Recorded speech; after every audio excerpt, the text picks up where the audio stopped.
What is up, YouTube? It is Dolly back in the house again tonight. We're talking about the Ohio 16, the House of Horrors. Oh my God. Now, you know, Dolly loves horror movies, but this one right here is a real life horror movie. But before we get into that, I got to give you a warning. Keep your hands and your feet inside the train at all times because this train may ride off the rails tonight. Bomb Dolly! I'm Dolly Belly. Take.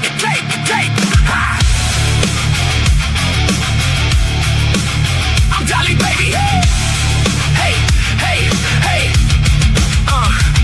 I'm Dolly, baby. Yeah, the king of this game. Best to ever do it. Put respect on my name. Everybody got a channel. Everybody got a mic, but they ain't got the juice. They built like I'm built. I go live, whole internet shakes. Other creators watching every move that I make. They can copy my style, they can copy my flow, but they'll never beat Dolly, and they already know. I'm a living legend, they should hang me in a Hall of Fame. Greatest true crime voice that they ever heard it all. Best there ever was, best there is today, best there ever will be. What else can I say? Subscribe! Throw your hands in the sky when Dolly goes live. Everybody stop by. Subscribe! Throw your hands in the air. Ain't nobody doing what I'm doing over here. These dudes talk tough, but they're boring as hell. Reading off a script while I'm creating the tale. I'm boots on the ground, they're boots on the couch. I'm out chasing leads while they're running their mouth. I'm the headline, they're the fine print. I'm the home run, they're a weak hit. I'm the main event, the opening acts. When the history books drop, they're getting cut from the facts. I got people tuned in from the second I appear, cause they know something wild's about to happen in here. I don't chase attention, attention chases me. That's the difference between a legend and a wannabe. I'm a problem, I'm a beast, I'm a one-man show. Got the whole damn true crime world moving too slow. Every time I hit live, I raise the bar again. Everybody else competing for second place, my friend.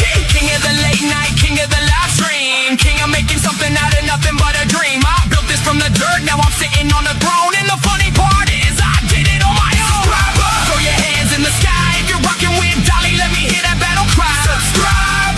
Let the whole world know the king just walked in and he's stealing the show. They say arrogance is ugly, maybe that's true, but when you're this damn good, what you supposed to do? I'm the greatest to ever do it, everybody can see. And if there was another Dolly, he's the one to be me.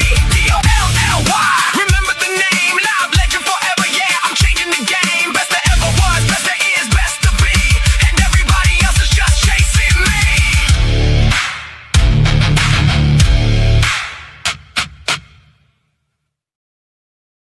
Oh shit! Dolly double dip tonight. All right, a little bit of double dipping going in the house, right? We are back once again in the studio. And of course, like I said, we're talking about the Ohio 16. 16 kids found in a 12 by 12. Some people calling it a dungeon in the House of Horrors. 4 people arrested. 1 person has been released because of medical conditions. And we're going to discuss this stuff tonight. We started covering this stuff earlier today, and there's a lot of confusion, a lot of misinformation. There's a lot of stuff just now coming out. But if you haven't heard about this story, it is a crazy one. It is a crazy one. So put your seatbelts on, all right? Make sure, if you haven't yet, you leave your DNA on the like button of this video, just in case somebody locks you in a dungeon and Dolly got to come track you down like a bloodhound. I'm going to need DNA. I'm going to need it. Okay. Also, if you're brand new out there and you're watching, make sure you sub up, ring the bell for notifications, and feel free to share my ugly face on any social media platform you choose. Now, I always give warnings, but I don't think I got to worry about too much about these people suing me because they're probably never going to get out of prison. But anyway, Dolly's for entertainment purposes only. We talk news, rumors, gossip, speculation, theories, mixed with a little bit of comedy, whole lot of chaos. Don't take nothing here as fact. Just my opinion, people. Callers tonight. Opinions are theirs and theirs alone, not to reflect on Dolly. Everyone's innocent to proven guilty. Key word here. We talked a lot about the court of public opinion, right? But in this world, I still believe everyone is innocent till proven guilty. Even the people, these scary individuals right here, they look like some shit out of the devil's rejects. innocent to proven guilty. And the biggest one of them all is don't be Dolly at home. I'm an idiot. Okay. I'm an absolute idiot. Don't do it. It is dangerous and I will not be held responsible for what happens to you. All right. So, I love a good horror movie. I do. When I see this, the first thing I think of is A House of a Thousand Corpses.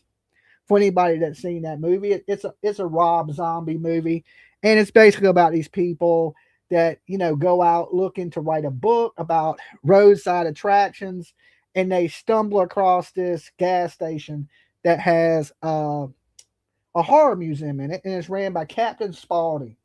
They go inside. Captain Spaulding gives them directions to a house. All right, that house is the house they had these 16 kids in. I'm just kidding. It's the House of a Thousand Corpses in the movie, and the house is ran by a bunch of crazies, which become the Devil's Rejects. Okay, Rob Zombie movie. If you haven't seen it, it's I love House and Rejects. Okay, well some of y'all have seen it, right? It's a scary movie. It's good, but the first thing when I heard the news say the House of Horrors, I was like, okay, could it be that bad? Could it really be that bad? But the more that I've been listening to it today and people from the area and interviews with people from the store that they would shop at the Dollar General, and one of the clerks came out, did an interview, and it just made this family sound really, really crazy. And earlier today, we heard that the mother was indoctrinated into this lifestyle that she was living. Okay. And because we don't know much, because we really haven't heard the family talk, I always believe there's two sides to every story, and the truth is somewhere in the middle. Well, police and first responders were saying they showed up at this house, they went into a room, and all these kids were kind of huddled up, hidden in this room. Now, they weren't there to serve a warrant for unrelated charges for indecent exposure and some other things they haven't released. Okay.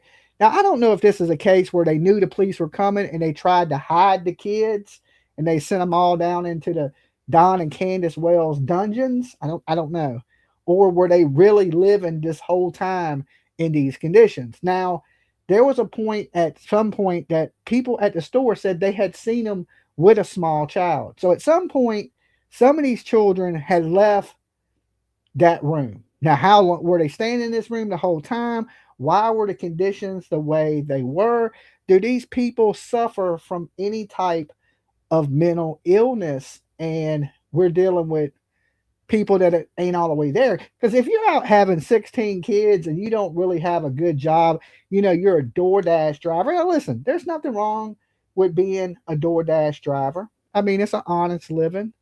Is it the best living in the world? Probably not. I mean, if you have two people working and you DoorDash and you have another little hustle, you can make it off that money, right? But could you make it feeding 16 mouths and your wife? So 17 people total?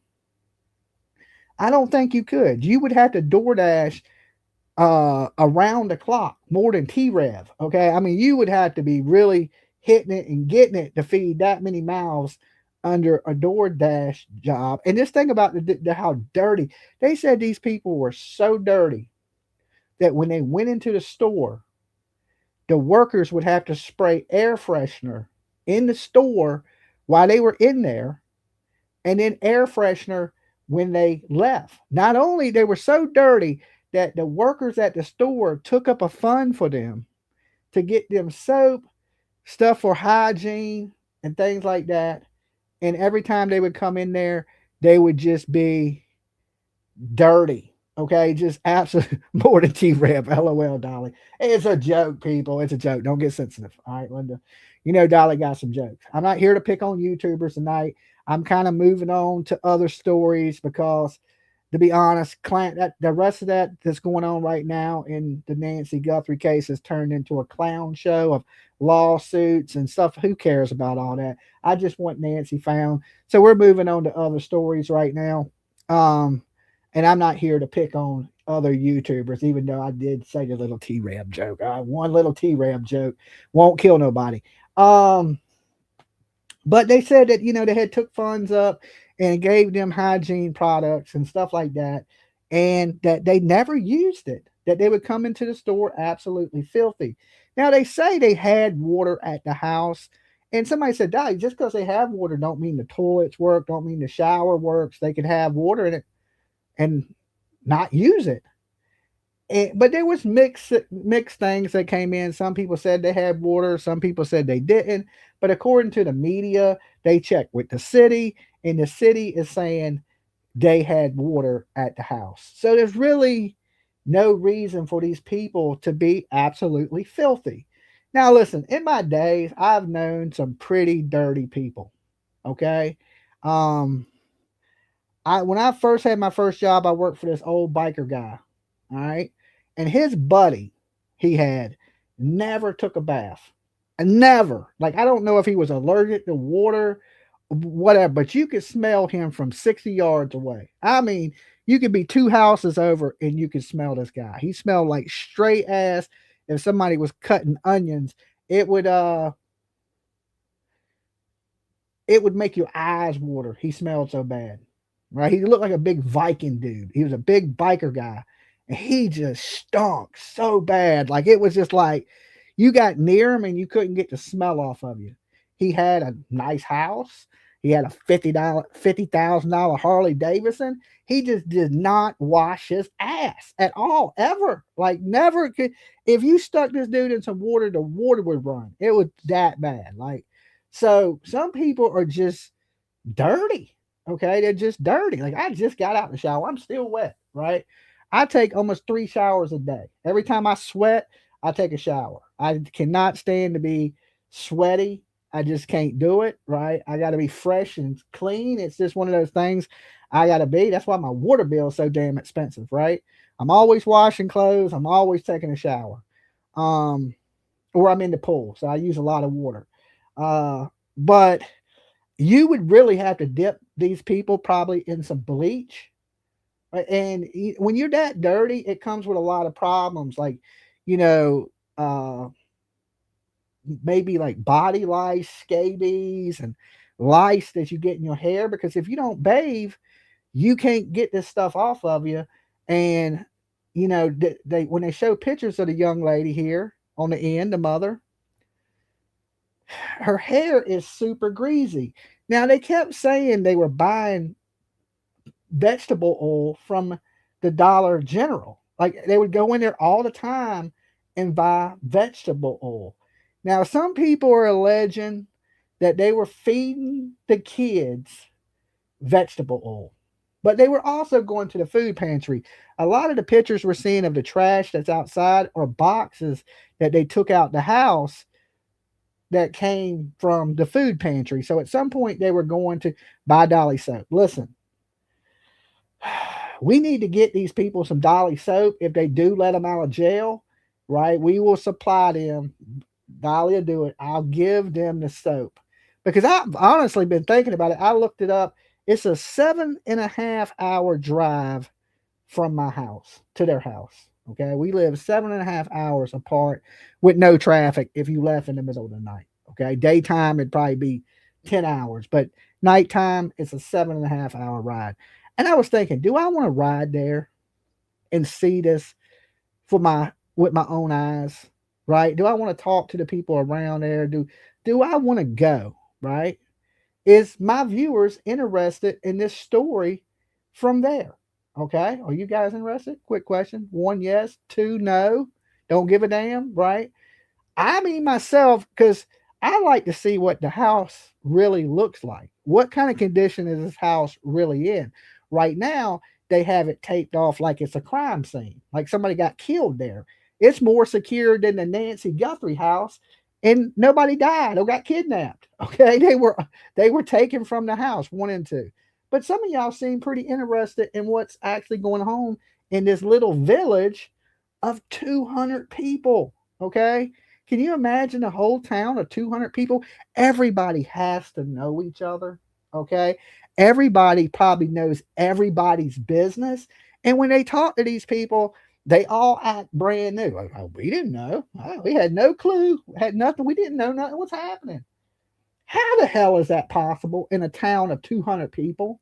Okay, it's like living in a trailer park Everybody in that bitch is all up in your business. Everybody's probably halfway related. Kenny, people had to have known what was going on. I have a hard time believing everybody's like, man, I didn't know, right? There's only 200 people in the whole town. How the hell you didn't notice 16 other kids, right? Y'all didn't notice nothing, not nothing.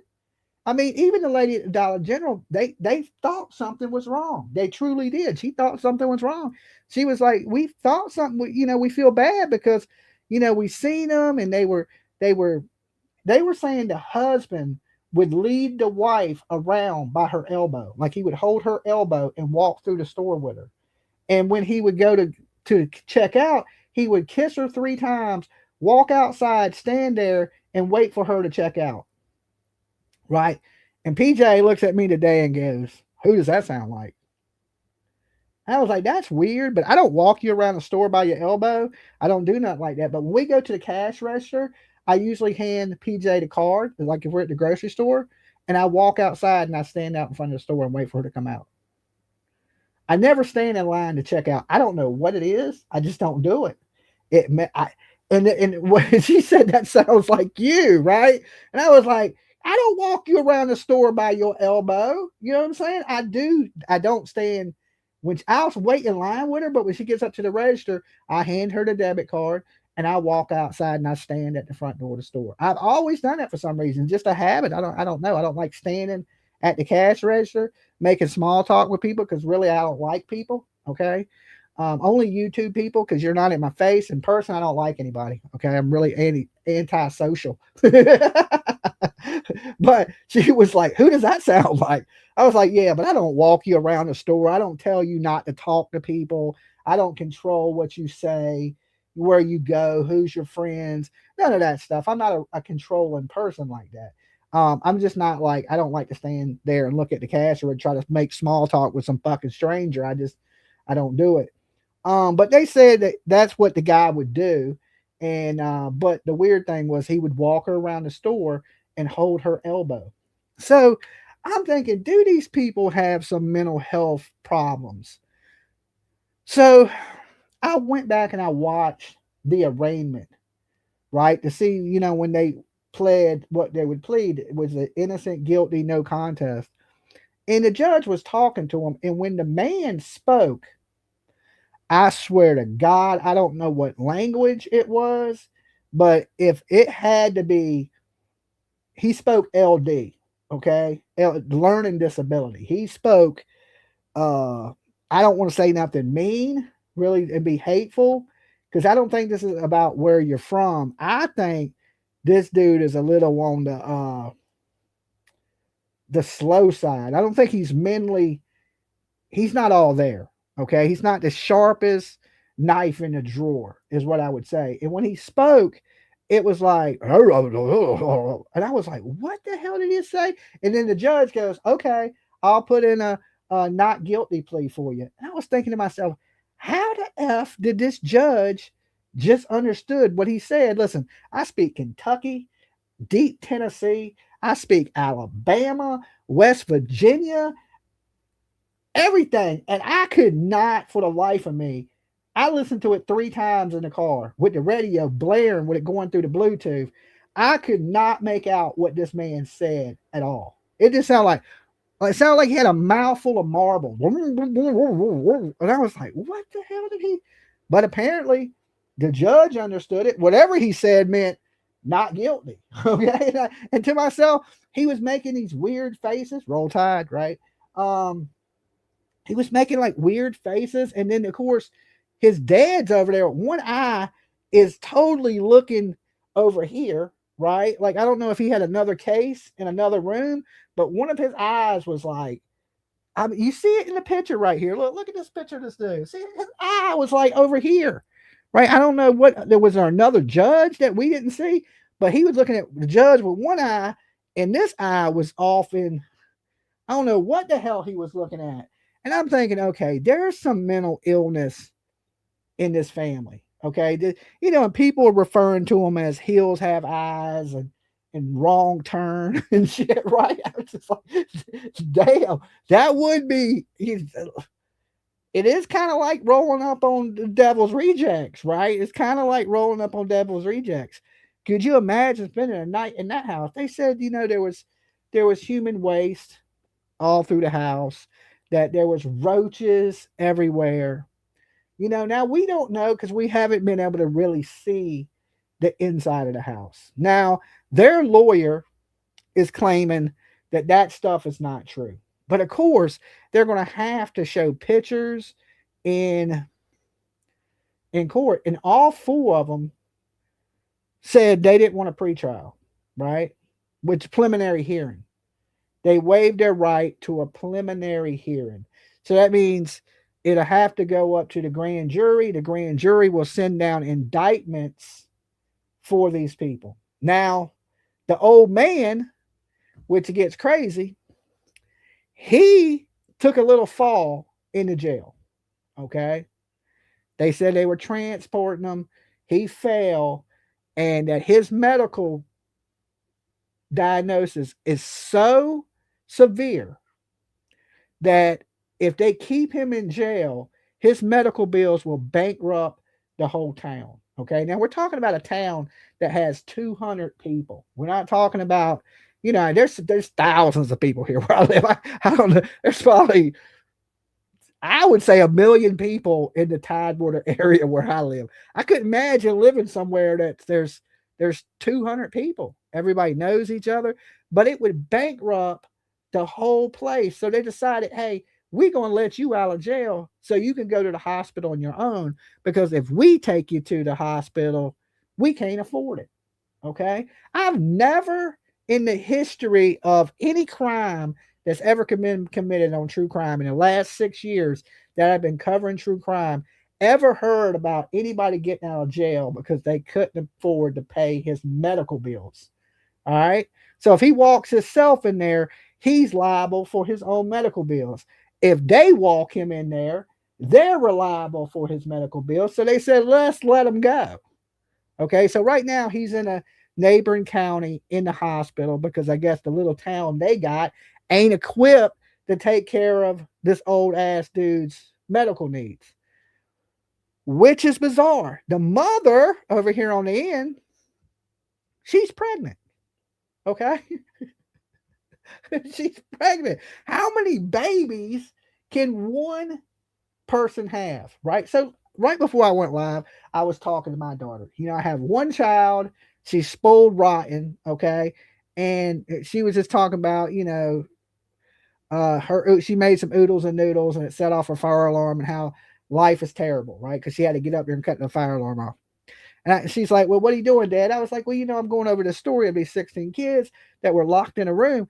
And they were like, what, did they start in a farm? Why the hell they got so many kids, right? That's what my daughter said. I said, Tiff, I know you, my daughter, because I thought the same thing. What did they start in a farm? What the hell, they starting a baseball team, football team? What they got?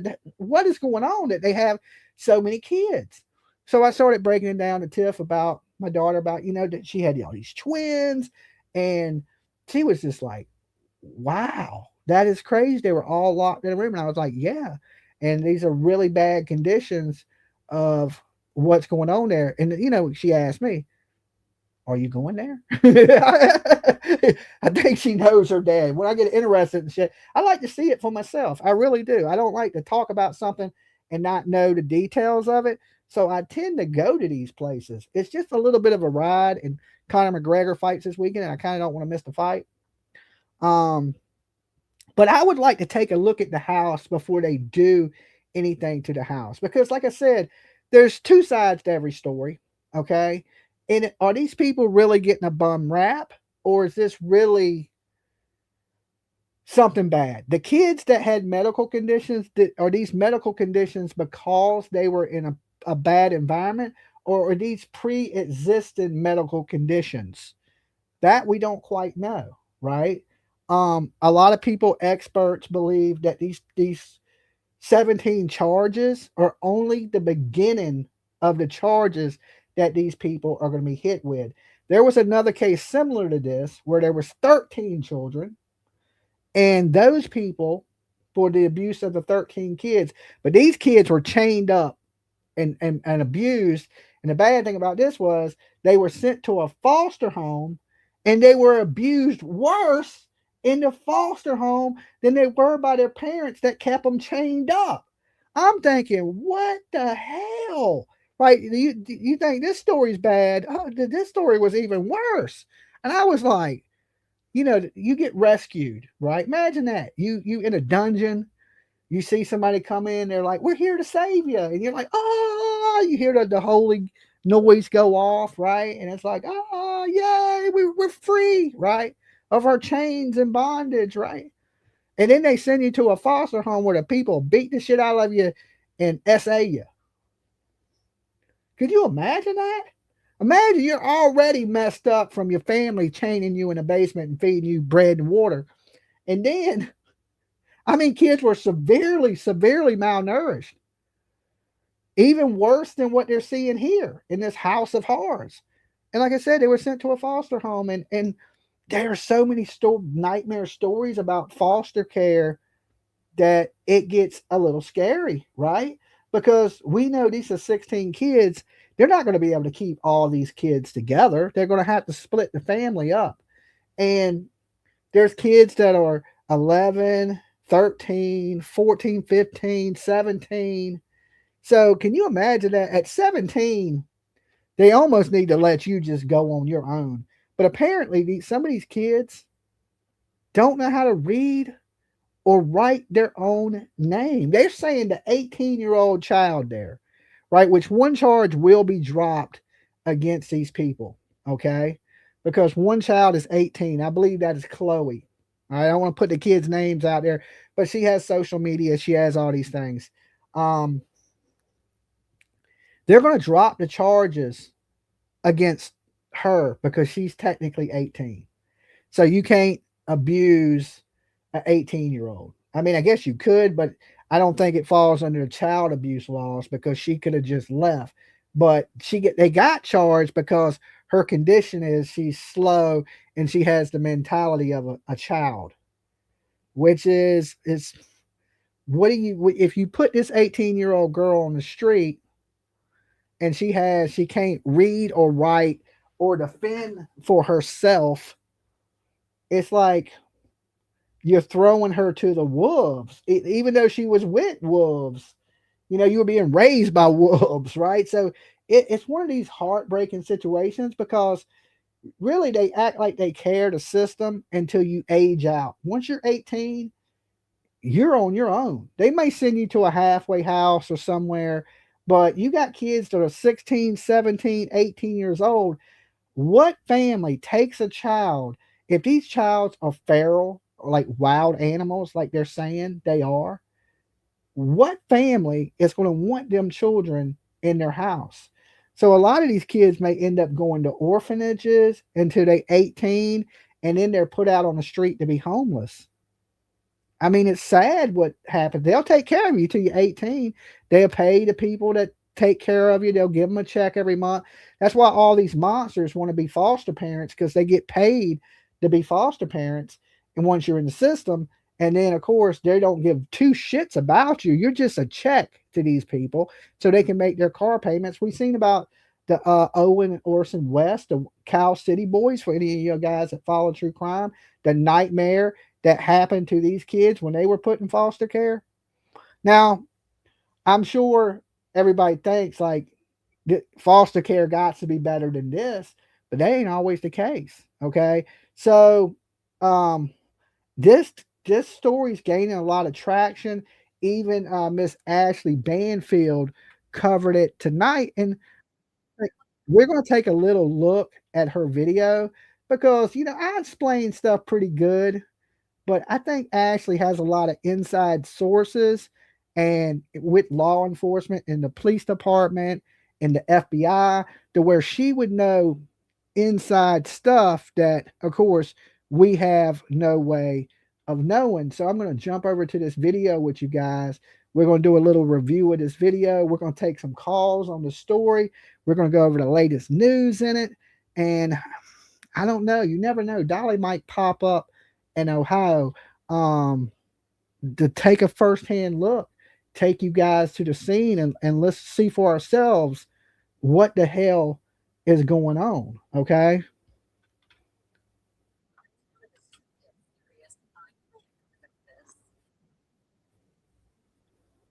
Story out of rural Ohio that is so incredibly disturbing.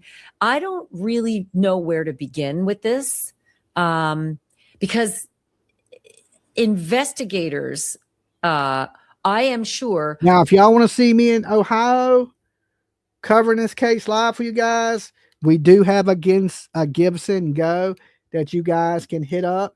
Maybe drop a buck or two in it. Every little bit helps, especially when it comes to traveling and going out to damn, I don't know, the hills have eyes territory. I know this is not too far from West Virginia, and it's in a rural part of Ohio. That's about as much as I know about it. Are shattered today only because I know this has happened before. These investigators in Ohio walked into a small house in a place called Hamden, and they did not just find a child in distress, they found 16 kids in real bad condition. And when I say real bad, I don't think it gets worse. 16 kids, ranging from toddlers to teenagers. They said living in conditions that were unimaginable. And if you do hit up that Gibson Go, guys, definitely throw red stop signs in the chat or tell one of my mods so I can personally thank you. Because when you donate to that, it don't tell me or show me when you donate. So you kind of have to tell me. So just let me know so I can personally thank you. Big virtual hugs to you. And if you haven't and you're just tuning in, definitely all I ever really ask is you give the video a like. It's absolutely free. It don't cost you nothing. And if you got a couple bucks and you want to help with our travel funds, just throw it into that Gibson Go and we'll see what we can do. Human waste inside the home, children in serious medical condition, like serious. Some reportedly unable to speak. One 18-year-old who, according to investigators, could not even write out her own name. The Ohio Attorney General said that these kids looked almost like feral animals. Let me repeat that. The AG of Ohio said that these kids looked almost like feral animals. The sheriff said his livestock was kept in better conditions than these children. And maybe the most haunting part of all of this is that the investigators say they weren't even expecting to find kids like this. Like, that wasn't why they were there. They were there on a search warrant for something completely different. Now, Tiff, ain't you glad we didn't do this to you as a baby? I'm playing. But Tiff was taken care of, right? And it's just sad to see any kids in this condition, especially being so young. How can we have social media if they can't read right and are poor and are that poor? This is what I'm saying. A lot of people are saying, and even other family members, is there's a lot of misinformation out there. Okay. That they didn't know the house was this dirty, that it's not as bad as what people are saying that the media is portraying.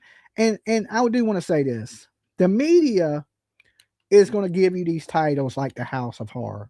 Okay.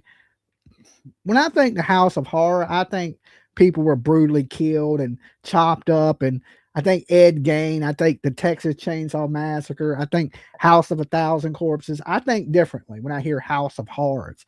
But they know by that title that you're going to click on it.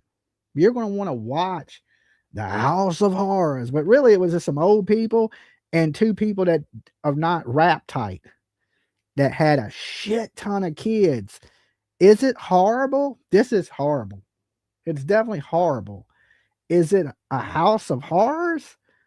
I think monsters and stuff. I guess they're monsters. I mean, we don't know the situation. Like, I so want to hear from these people to hear their side of things, which probably they'll just make excuses and they probably deserve to be where they're at, honestly. But I still like to hear both sides before I cast judgment on people. Is this a case of poor people struggling? and they're hoarders or they're just dirty, or the kids really physically being abused. Like they were really vague on things like, and do we really trust the system 100? Like I said, the system has failed so many kids, and sometimes they rescue kids to only put kids back in bad situations again, right? It's like, I don't know. I just want the whole story before I go, yeah, these are pieces of shit. Lock them under the prison. Because I'm starting to think these people have mental health problems. And this woman, I know a lot of you may disagree with this. She was basically 13 years old when this dude hooked up with her and married her when she was 15. That's basically a little kid, 15 years old. And her family saying she's been indoctrinated by these people, almost like it's some crazy religious sect, but it don't appear to be that. Okay, they don't appear to be religious, but it's and a lot of people are saying, well, certain religions don't believe in you know uh birth control and stuff. But I mean, every year to have babies, every year twins, it just seems insane. It seems insane to me. And thank you, Jody. Welcome on to the Blessed Express. You ain't blessed unless you on the express, and you riding the train, woman. Buckle up, though. It gets bumpy. Another investigation, unrelated, slightly related, unrelated. They're not saying what, but it wasn't about 16 kids living in a disgusting hovel like animals and almost in the condition of animals, unable to speak. Now, when they say this about this house, when you see the outside of the house doesn't appear that bad. Like the grass is cut, right? The house looks, it's missing a window in the front, and I'm not sure if the police knocked that window out or that window was missing. But the house, I'm hearing they pay $900 a month rent for the house. The house looks like a decent house. Now, I don't know what the inside looks like. We've only seen pictures from the door, and it looked like a hoarder's mess. But I don't know the conditions of the house because we haven't seen inside yet. I'm sure those pictures won't come out until this family gets in court and they're showing, the judge and everybody what this place actually physically looked like. But the way they got it wrapped off now, that's why I wanted to see the house before it changed, right? Can I get a peek at it? Can I talk to the land? What if they let this man out of jail, he gets out the hospital, where is he going to go? Is he going to go back to the house? Is he able to clean that house up?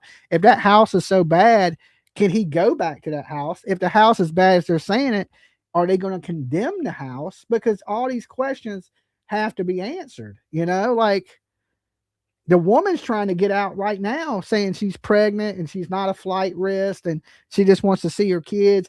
I think she is so far gone in her head, she don't realize the circumstances that she's in. And that tells me right there that this lady has some type of mental illness. When they got inside, they uncovered what officials are now calling prolonged, extreme, interfamilial neglect and abuse. Yeah, the interfamilial caught me. She didn't have the babies in the house. She had the babies at the hospital. Now, they wasn't always living in Ohio. They had went to Ohio 4 years ago, and they had been staying in this house. So you think about it. She had babies. The youngest baby was 17 months old. At some point, she had to be taking care of the kids because the kids are still alive. None of the kids are dead. All right. So at some point, there's definitely neglect. Okay. There's definitely neglect, but I would like to know the levels of neglect. And they really don't tell you the medical problems or diagnosis of children, right? So they're just saying severe neglect. I haven't really heard anything about malnutrition or anything like that yet. I'm sure these things will surface coming up, and more nightmarish stuff will come out. Of course it will. Right now, we only know what we're being told, and it's a little vague, and it's a little, some of the stories conflict with each other. Like they're saying that the kids were locked in this basement, and then people are saying, well, they were in the basement sometimes. which one is it? Were they locked in the basement or were they in it sometimes? Was it a raid and they thought, hey, we better hide the kids, and they sent the kids into this basement? And the family stunk. Okay. They're saying, now let me tell you what's being reported, that the grandparents didn't stink. They were clean. The mom, the dad, and the children that would come in the store smelled like straight booty crack. So were the mother and the father staying in the room with the kids at at the grandparents' house? Were they all living in those conditions? Like, they're making it sound like just the kids were living in terrible conditions. No, this man and this woman, they were living in these same doo-doo conditions, because the people were saying they smelled like crap. They never took baths. They were dirty. Her hair was greasy. So I think they were just all living together, like in this weird, nasty environment. I don't think it was the people were like, oh, go in that room by yourself. No, I think these people were in the room with them, and they were all dirty, nasty, smelling like a big old poo-poo platter. Okay. It's because the people at the store said the grandparents were always clean and smelled fine. But the husband and wife and the kid that would come into the store with them smelled horribly. So they all live in the same house. These two people are clean, and the rest of everybody else is filthy. Is this a situation where they were living there and they wasn't allowed to use the people's bathroom or the grand? I don't know. I don't know what the circumstances are, but from what I'm hearing is these people were in just as bad a shape as the kids. Crazy, crazy. Me too. Officials say these children, again, ranging in age from 20 months old all the way up to 18 years old, may have spent most of the last 4 years confined to just one room. Unless you think it's a room like the one behind me, not even close. They say the room is roughly 12 by 12. Ashley, you live in a $400,000 or $500,000 house. That room behind you is beautiful. Unless you take it. Look how nice. You got white furniture, everything in the room, white. That shit's nice as hell. You can't compare yourself to poor people. Good Lord, woman, you rich ass lady. Just pace that out wherever you are right now. 12 steps by 12 steps. A prison cell is 6 by 10, often. So 12 by 12, 16 kids. There was human waste all around them. They had not been to school. Can you imagine what the rest of her house looks like? Look at the den. They got the screened-in porch. Probably overlooks a mountain. She's living large. Ashley ain't hurting for nothing. Medical records for any of these kids, and 4 adults were in that home, and 4 adults have now been charged. They are Gary. Now, would it make you think any differently if look how dirty she is. She looks like she was living right with the kids, right? All of them really look dirty to me, right? And he don't look malnourished. Gary Lee Siders Jr., right? He looks like he ate everything in the house. I hate to say it. He's a big boy. Actually got big money, says Brad. I agree she got big money. They're all filthy. Yeah, but apparently these two, Elizabeth Siders and Gary Jr., smelled like butt crack, and the other two didn't. Okay. She looks like a grease ball. Okay. I hate to say it. There's pictures of this woman when she was younger, and she was a pretty, pretty girl, right? She looks terrible. Okay. I mean, she looks terrible now. So I don't know. Some people are saying this woman has abused herself. This woman's been indoctrinated into this crazy family. And this guy right here, Gary Lee Siders Jr., is the one controlling the conditions that everybody's in. And it's horrible. It's bad. She don't have a tiki bar as cool as you, Dolly. I know. I just screened in my back porch to my tiki bar so you can go in and mosquitoes won't bite you now. Because it used to be you walk out there, mosquitoes would eat your ass up. But now I got me a nice little round tent that sits there at my tiki bar. So you can go in, it's screened in, and then you got the bar. But yeah, everybody ain't got it like Dolly. My shit ain't as nice as Ashley Banfield's though. Siders Sr., Gary Siders Jr., presumably his son, Christina Siders, presumably Sr.'s wife, and Elizabeth Siders, presumably the younger wife and presumably mom to all of these kids. Each one of these 4 adults living in that home, grandparents, parents, they are all facing 16 counts of child endangering, each one a second-degree. I want to take a second to thank Tammy. She donated to the Give, Send, Go to our travel fund. So thank you, Tammy. Big virtual hugs to you. That is awesome of you. And of course, 7 hours ago, Peg donated to the travel fund. So Peg, thank you so much. You guys absolutely rock. That's how we're able to go to these places and cover stories for you guys, is the Give, Send, Go. So thank you if you do donate to that. It means a lot. So thank you, Tammy. Thank you, Peg. Felony. But trust me, I know how this game works. That may not be the end of it. That may be just the start of the kinds of charges that we're going to see in this case. You don't get to 16 kids in a 12 by 12 room with just a simple child endangerment charge. There could be, and I believe there will likely be. See, a lot of these boxes, they say, are from the food pantry. So at some point they had food. Okay. Now I don't know if they were eating it.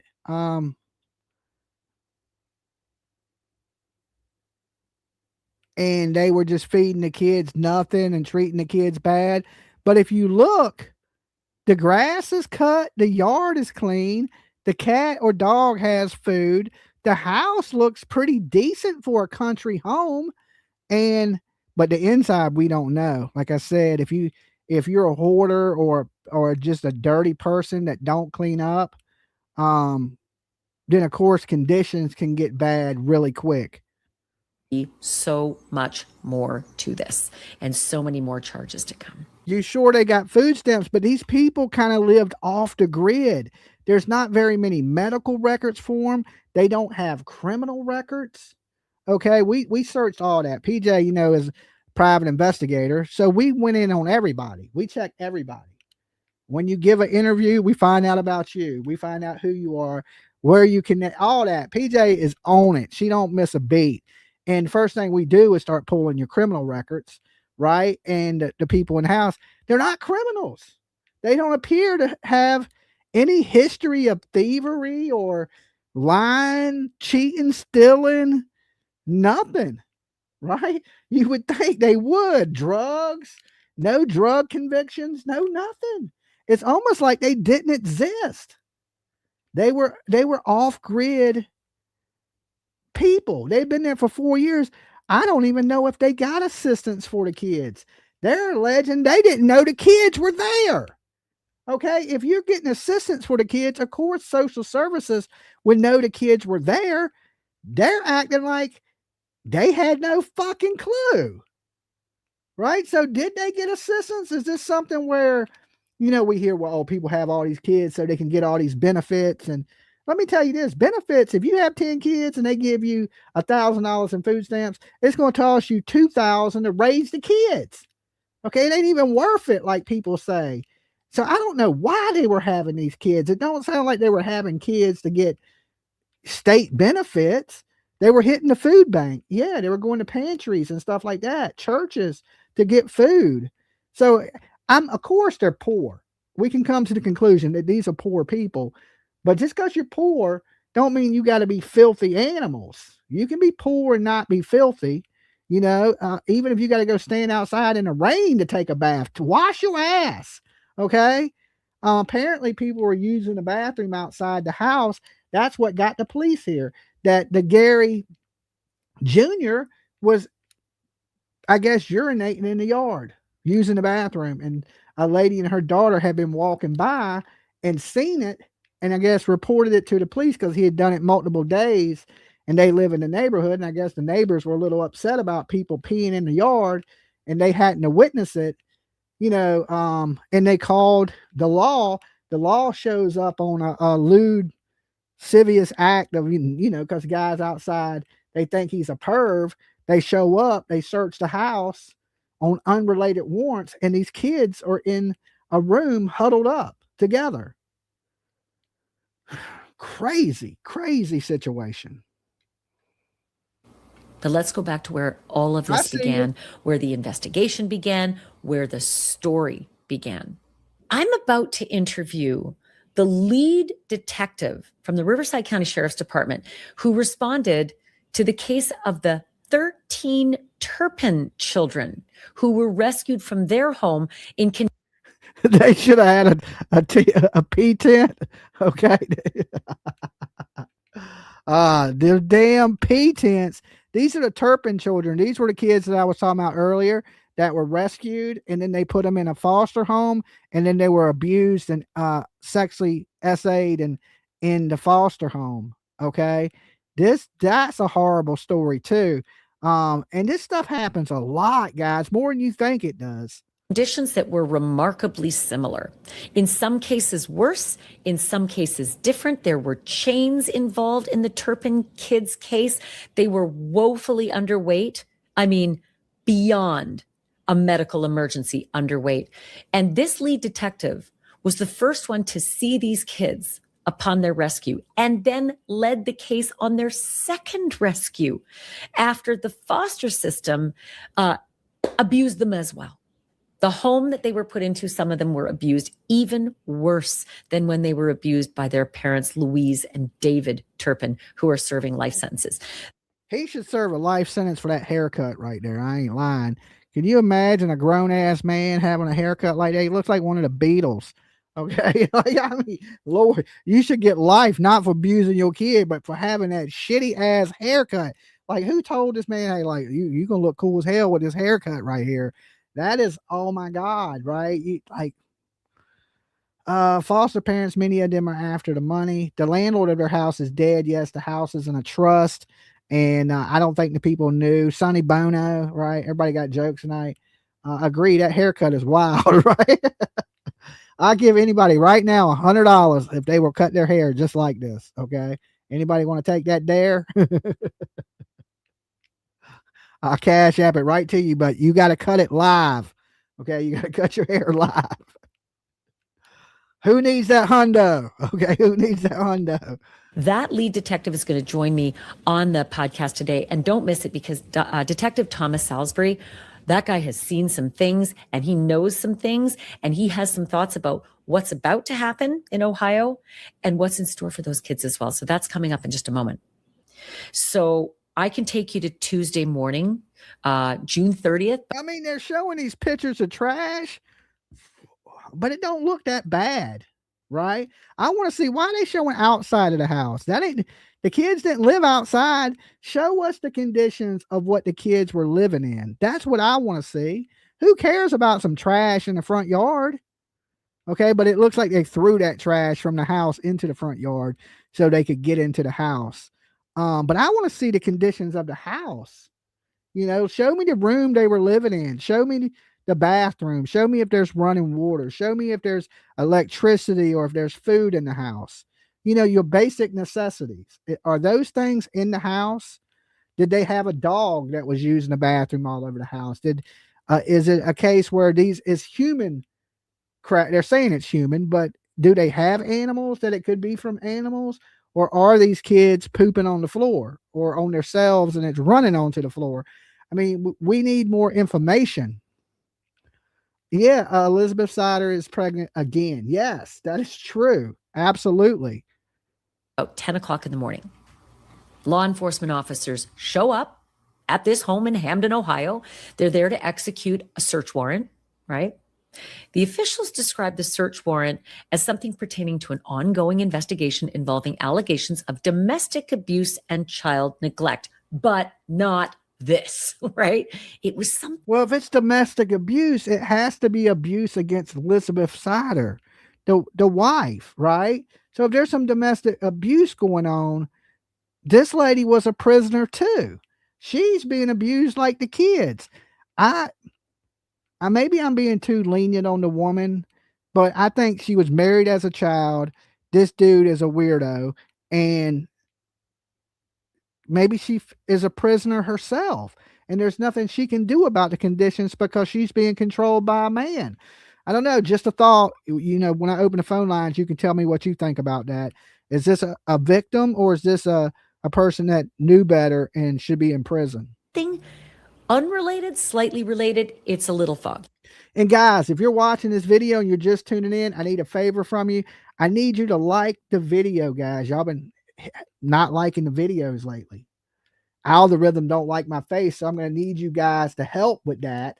Okay, and hit the like. And once you like the videos, do me a favor and shout out in the chat room where you're watching from. Okay, after you like the video, don't cheat. Like the video, and then let me know where you guys are watching from. Is there anybody in here from Ohio? I know we have a big audience in the OH, so I want to see my Ohio people tonight. But definitely shout out where you're watching from after you like the video. There has also been some reporting that court records show there's a warrant that was issued that same day for Gary Siders Sr., that's grandpa, on unrelated public indecency charges. So, yeah, my mind's going to the same place yours is. Public indecency, got it, check, noted. 16 kids jammed into a 12 by 12 room. Some of them can't even speak. One can't write her name at 18 years old. Got it, check. I'm starting to see a pattern here. Officials haven't publicly confirmed that the warrant that brought them to the house was specific to anything that they actually did find in the house or that indecency thing. But when the law enforcement officers got there, they went inside. And that's when they found the 16 kids. That's when they found the 12 by 12 room. The children were taken out of. We got a lot of Ohio in the house tonight. Good to see you guys. Wow. Listen, I don't blame this on Ohio. We ain't going to put that blame on you because these people wasn't from Ohio. But wow, they making it look awful bad. They're making it look awful bad. So I would be mad at these people if I was from Ohio. The home, and all of them were taken to the hospital, different hospitals. Some needed to be evaluated. Others needed to be treated right away and were released. But still more kids were so serious and the care they needed was so serious. 7 of them were transported to hospitals in Columbus. 2 of them were flown by a medical helicopter. So somebody said, Dolly, you're itching to go somewhere. I don't like being in the studio. I like being on the scene. I just do. I like to be out and about. I hate sitting in this chair. I get antsy. Okay. I do want to go somewhere. I'm like, I need a case to cover. I gotta, I like being out. I like the adventure of it. I like the journey of it. I like all those things. And I've been in the studio for a while. It's like, I feel like I'm in a 12 by 12. Matter of fact, this room is 12 by 12. I'm trapped in a 12 by 12. Okay. Y'all don't feed me. I'm malnourished. I want out. Can I get a day pass, please? I'm trying to. Ohio sounds good. I don't know what's in Ohio, but I'll go. Okay, I'll go. I just went out this 12 by 12 room. Y'all got me locked in. the condition that 2 kids were in was so bad, they had to be life flighted? Are you kidding me? And this wasn't as the result of a phone call, help me, my child is in dire need of medical care, we may need a chopper. No, they were discovered that way. No. Only if you can write your name. Okay, you guys got jokes. But listen, that situation, I get the joke, right? But man, that's sad. 18 years old, can't write your name, can't read. If you couldn't do those basic things, you're not going to be able to survive on your own. What do you do? It's sad. It's heartbreaking that And what do you end up in a home somewhere, or what happens to you? Or you end up on the street a meth head, and or you end up selling yourself, or something bad happens to you. Um, for an 18-year-old girl that has no skills and can't read and write, oh my God, you can't get a job. You can't even get a job. How do you take care of yourself? You know, I don't know. The kids, there's hope for because they're young enough. You could, even the 18-year-old, you could teach them, but man, they they're they're in a struggle, right? It's an uphill battle for all these kids right now because they're so behind on everything, just in life. You can imagine if you can't read or write, you don't know what the world is. You probably don't even know what the world is really like, especially if you're trapped in one house and you can't leave. That's insane. And they're saying a 12 by 12 room, but there's reports that the kids came out of the room. So they're in the house. There's 16, 17, 18, 19. There's 19 people in this house. They're making it be like these kids only stay in this room, but I don't know if that's absolutely true because the Dollar General lady said she's seen kids with them. So at some point, kids had to have come out the basement to be with them. And they said it was a small kid. No one was calling them in. Nobody really knew about these kids. At one point, one of the 16 children was listed in critical condition. I'm just trying to picture that room. What was in it? What kind of beds? What kind of facilities? A bucket? A corner? How could a child be in critical condition and just be found that way? Officials described the conditions inside the house as deplorable, horrendous, disgusting, also an adjective used. Attorney General Andy Wilson called what investigators encountered there as, and I will quote him. See, look at that house. Does that house from the outside appear to be bad? It's a nice house, has a nice roof on it. It's vinyl. The grass is cut. They got a big piece of land. It seems from the outside, if I drove past it, I would say that's a pretty decent house. I mean, I see houses all the time that look way worse than that on the outside of it. But then again, like I said, we don't know what that inside of that dirty ass place it looks like. I like to see that before I cast judgment on people. You're showing me a pile of trash that y'all put in the front yard. Show me what the kids were living like. Show me the cupboards if they're empty. Show me the inside of the refrigerator. Turn the water on for me. Cut a light on. Let me see the conditions before you just say they're unplorable. It's the worst shit we ever seen. Because what I'm seeing right here, it don't look that horrible from the outside. Now, I'm only judging the outside. Like I said, we can't see the inside. But if I'm looking at the outside of it, shit, right now their yard looks cleaner than mine. I don't know. I need to cut my grass. That shit looks better than mine on the outside. Pure evil. Pure evil. And he later said that the evidence uncovered since then only reinforced. I know, never judge a book by its cover. That's what I'm saying. The outside looks well kept. They were cutting the grass. Why wasn't they cleaning the inside of the house? You know what I'm saying? It's not a bad looking house. On the outside, trust me, it could smell like pure tea, butt crack on the inside. But I mean, the yard looks clean. The grass looks cut. And you're doing all that. Why don't you just go inside and pick up and mop a floor? It's if it was just the 16 kids in a house, I mean, I would go, okay, there's 16 kids in the house. They must be sleeping on top of each other. But we're hearing this description, but why not just show us? Okay, I think that's the best way. First, his assessment, their assessment, undoubtedly the case against these four. Oh, I agree, Turtle Gang. I'm sure they had their reasons of taking the kids. It probably was nasty, like they were saying. But I like to know the reasoning it's like that. Okay. Are these people that have mental health problems and they were too whacked out their heads to clean the house? They should have never had 16 kids to begin with no jobs. Okay. I mean, DoorDash. The dude apparently could drive, right? He had to have a driver's license. He was working at DoorDash. But I mean, look at the yard. The yard, other than the pile of trash the police threw out there, which was probably jammed up in one of these rooms. What if they were just hoarders and there's animals that were using the bathroom? You know, it's still nasty. I just like to know more. I like to hear the family talk. Not that I would believe them, but I like to hear what they said. Or adults. The sheriff did say that investigators did not find any cages in the home. Well, isn't that a bright spot? No cages, yay.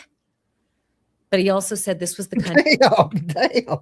I mean, how do we know that all the kids slept in a 12 by 12 room? We don't know that, right? We don't know if all the kids stayed in the 12 by 12 room. We just know that the kids at the time the police showed up were in the 12 by 12 room. Now, for all we know, them kids could have been staying through the whole house. The whole house is dirty. You know, they were serving a warrant, and maybe the people decided to hide the kids. Oh man, the police are outside. Y'all all go down here. Y'all all go into the room. And it sounds like the parents were living in the same conditions, right? It sounds like the whole house was dirty, not just the 12 by 12 room. They were living in the same. They showed parts of the inside of the house from the doorways taken from the outside. We looked at them earlier. But it looks like these people were living in the same conditions. All of them were living in dirty, filthy conditions. It wasn't just the kids were living in filthy. All of them were living in filthy, dirty, nasty conditions. The thing that they are not used to seeing in America. And the words that keep coming up from officials are prolonged and extreme. Prolonged and extreme interfamilial neglect and abuse. The investigators say members of the Siders family had lived in multiple. No, I think I guarantee there's abuse. I would just like to know the circumstance. I just want to hear from the family so I can judge the family correctly. If they have mental problems, then they need to get mental help. If they're criminals, they need to go to jail, right? But if we only hear one side of the story, yeah, I think we can all come to conclusions that no 16 kids should be living in those conditions, and especially with somebody without a job that can't afford to take care of them. I think we can all agree on that, but I still like to hear both sides of the story no matter what. Multiple Ohio counties since at least 2008, that they'd been here in Vinton County for about 4 years, kind of travelers, getting around. But during that time, investigators. No, the 18-year-old is not a mother of any of the kids. Okay. All the kids belong to Elizabeth. And they're all her kids. She gave birth to she had a couple twins that died. So this woman's had 20 kids. It's insane. She's only 33 years old. It's unbelievable to me. I didn't know you could have that many babies and be healthy, but she looks so greasy. She looks so, and I'm not trying to be mean. She just looks ragged out, man. It is horrible. And I don't know if she's a monster or if she's a victim. Dolly, this reminds me of Tarpons. That's what they're comparing it to, the 13 kids that were abused and chained up in the house. It's horrible. It's crazy. Believe that the family pretty much avoided establishing any medical records or government records or school records or anything to suggest these children exist. They're alive. They're Americans. The Attorney General, again, Andy Wilson, said, quote, "These folks were pretty good at hiding these kids." And one of the neighbors, I should tell you, told the Associated Press that he saw no kids at all. None, not one kid. There's 16 kids who live at this house. I have 2, and I was in Fuego, and they were everywhere. Outside, inside, slamming doors, banging doors, all of it. 16 kids, and the neighbor said, "I never saw one." Another neighbor told WOWK that she'd seen some of the children once at a yard sale and noticed that they were dirty but just assumed that they'd been playing outside. And now she says she's losing sleep. And honestly, I don't blame her. So you see right there that the kids did come out the house. You just heard it, that they came out the house. They were dirty. The house on the outside, now that we're getting a better look at it, the house itself looks dirty. It needs a good pressure washing, that's for sure. The vinyl itself, it looks like it ain't been pressure washed in quite some time. It's so dirty. I'm allergic to it. Good Lord. That looks dusty. My bad. Right? That's a different kind of look right there. You can see how dirty the vinyl is. Okay, maybe the outside. I was just talking about how good the outside of the house looked. Damn, they need to wash this thing. Good Lord. If the inside is dirty as outside, yeah, I get it now. I get it. That's a better view. Who wouldn't? Can you imagine thinking, oh, kids, dirty, maybe impoverished, who knows? But it's not a crime to be poor. It's not a crime to be dirty. Lots of kids get super dirty during the day, right? Presumably they get a bath. I don't know if these kids ever did. So let's talk about the adults in the room, or probably not in the 12 by 12 room. That was probably just for the 16 kids. Let's talk about the adults who lived in that home. 4 of them. Gary Siders Sr., 73 years old. There's a picture. Christina Siders, presumably his wife, 67 years old. Gary Siders Jr., presumably their son, 36 years old. And Elizabeth Siders, presumably the junior's wife, 33 years old. Look how red her eyes are. You can tell she's been crying. But look at her hair. Like, was she putting a Crisco that she would get every day in her hair? What? Nobody has hair that oily. You guys still going? No, we came back. We haven't been going since earlier today. That was the first stream today. We're on stream number 2. Small room. I know. You're thinking 33 years old? 16 kids? Yes, Robert. The mother was really pretty. She was a real young, pretty lady. And I think she would still be pretty if you cleaned her up and gave her a bath and, put some clean clothes on her, probably scrubbed her down with a Brillo pad. She would probably be, pretty again. Wow. Okay. Wow. And guess what? That isn't even the half of it. There are more kids. I'll get to that. Gary Siders Jr. and Elizabeth Siders are a married couple. The marriage records out of West Virginia show that Gary Siders Jr. and Elizabeth Siders got married on March 31st, 2008. And on that date, he was 18 and she was all of 15. So I'm with you. Better been somebody there to approve that. And the court records do show it. Apparently, those records show that her parents and the judge gave consent to this marriage. 18-year-old Gary, 15-year-old Elizabeth. The records also show that Gary had completed 9th grade. What says, I just subbed up and you say to scrub her with a Brillo pad. Shake my head. I mean, just saying clean her. What do you do when somebody's lived in a condition that dirty? She definitely needs to bathe, cleaned up, good hygiene. Like I said, this girl looked like before she got with this man, she was clean. She was well put together. I don't know if y'all guys are just tuning in, if you're familiar with Malaya Brooks, the mother of Jack and Lily Sullivan from Nova Scotia. She was really pretty, beautiful woman. She got with Daniel Martell, and he was basically a drug addict. And then within a couple years, this lady looked bad, right? But she looked really good before she got with this man. And then she looked same way. She looked greasy. She looked dirty. She looked unkept. She was living in a filthy trailer that looked like some shit out of a horror movie. And this girl kind of reminds me of Malaya Brooks.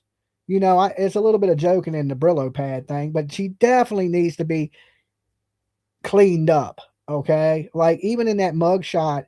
And the weird thing is they said that they were buying cooking oil from this Dollar General almost like every day. It looks like the cooking oil is in her hair. People are alleging that they fed the kids cooking oil. I've never heard of that in my life, but it seems like that would run right through them. Somebody says Ajax, but clean her up real good and figure out what's going on, because I look at it like this woman could also be a victim of this man, and this may be all his doing, the conditions they're living in, and we don't know if she's scared of him. Somebody said the cooking oil was for the lanterns, that they didn't have power. That may explain a lot, you know. They're saying they had water. Did they have well water and the pumps don't work? Or they were out without power, electricity. They had an air conditioner, which somebody says lice, that cooking oil was because she had lice. And if you're living in these conditions, that stuff is easy, scabies and stuff like that.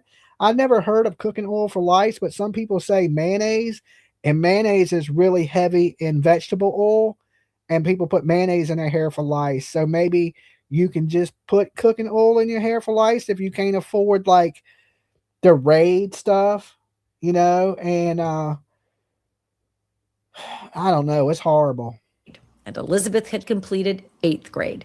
I don't know if they went. Yeah, I know. This is all speculation. This is what people are saying. We really truly don't know. I want to make that clear. There's a lot of rumors, there's a lot of misinformation going on. We're just, you know, sharing what we've heard with each other as a story. Ice doesn't like oily hair. Yeah, I agree. You know, I don't know. I've never had lice to know what, you know, I like I said, I take 3 showers a day, or I'll take a couple showers in a bath because sometimes I'm lazy and I like to, you know, burn a candle and take a bath. I like to soak my feet, you know, and relax. But most of the time I take a shower or I'll take a bath. But I at least take one in the morning and at least one at night. But some days if I'm not doing anything, I'll take 3 showers a day. I take more showers a day than I eat a day. All right, because I usually only eat once a day and snack. But I'll get up in the morning, take a shower. I'll take a shower in the middle, you know, before I go to bed. And I like my fact, I just got out the shower. But they got a baby now at that point, and many more to come. So I'm thinking school might not have been in the picture after that.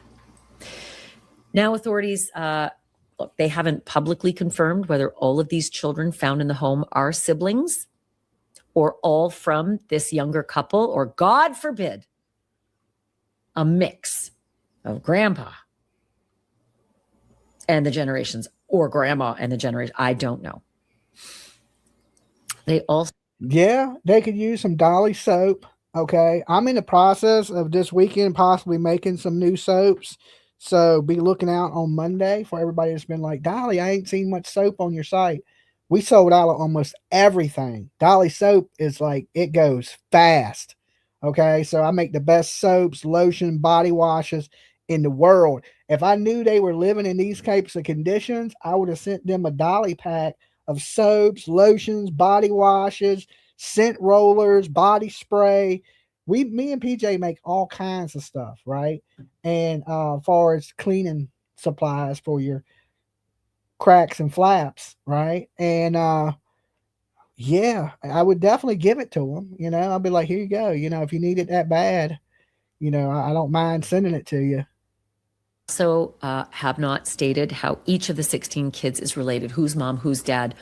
Do they even know? I don't know. But here's one detail that really stands out. The oldest of those kids was born just 2 months after Gary Siders Jr. and I'm Elizabeth glad you like Siders your were Dolly married soap. at 18 and 15. Now, guys, if you're just tuning in and you're wondering what the hell we're talking about, I really do make soap. Okay. I have my own soap company.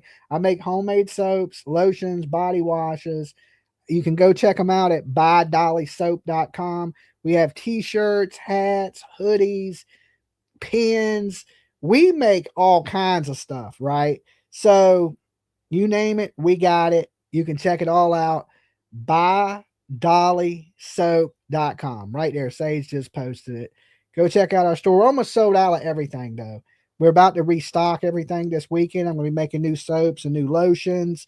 and I just got all my supplies in. So be on the lookout for all that, or get you a T-shirt like a cool kid. Okay.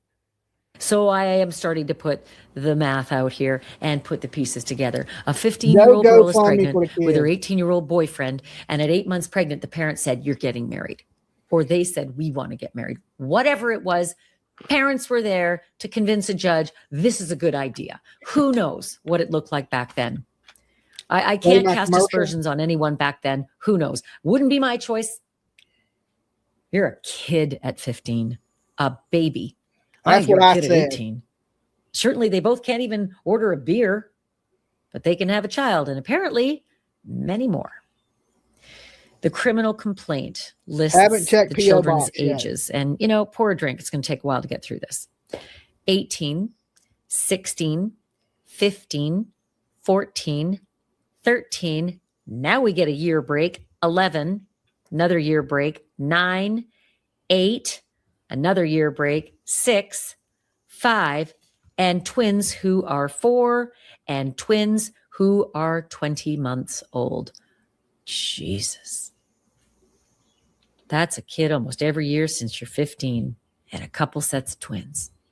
And there's more. Wait for it. State records show that Gary Jr. and Elizabeth also had a set of twin girls who were born prematurely. That was in 2022. They are not with us because on November 20th of that year, 2022, they died.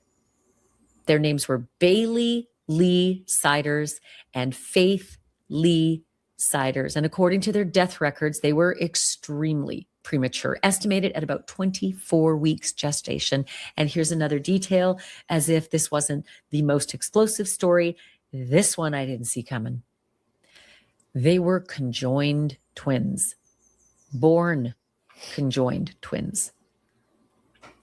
So obviously, that's a story from 2022, and the officials say those conjoined twins who were born and died, not connected to the current child endangering charges. But no, them were pregnancy complications. Okay, this is my soap store, guys, that I was just telling y'all about. BuyDollySoap.com, your one-stop shop for the best soap in the game. This is kind of what these people should have had. I make all kind. I think I make 21 different scents of soaps, lotions, body washes, coconut shea butter, Dolly's Beach Blast, dragon fruit, lavender, man card, which is like a fresh scent. There's the new Dolly PJ T-shirt, Dolly Vision tumblers. View all. What else do we got up here? I think we're sold out of all our bar soap, everything. These are my different tumblers, shirts by PJ. There's hats. There's a Doug hat. Let's see what else is up here. Do we have any soap? I think I'm sold out of all the soap. Dolly Vision, Turtle Island stuff, more Dolly Vision hats, different Dolly Vision t-shirts. Oh, we got some lotion still in stock. We got cotton candy. Nope, sold out. It says sold out right on it. Sold out, sold out. That soap and lotion sells out fast. I'm about to restock it. No, we got soap. We got cotton candy. We got cucumber melon. We got lavender sold out. We have lumberjack. It's there. Man card. We still have. Pink sugar. We still have. Rose petals. No, rose petals is sold out.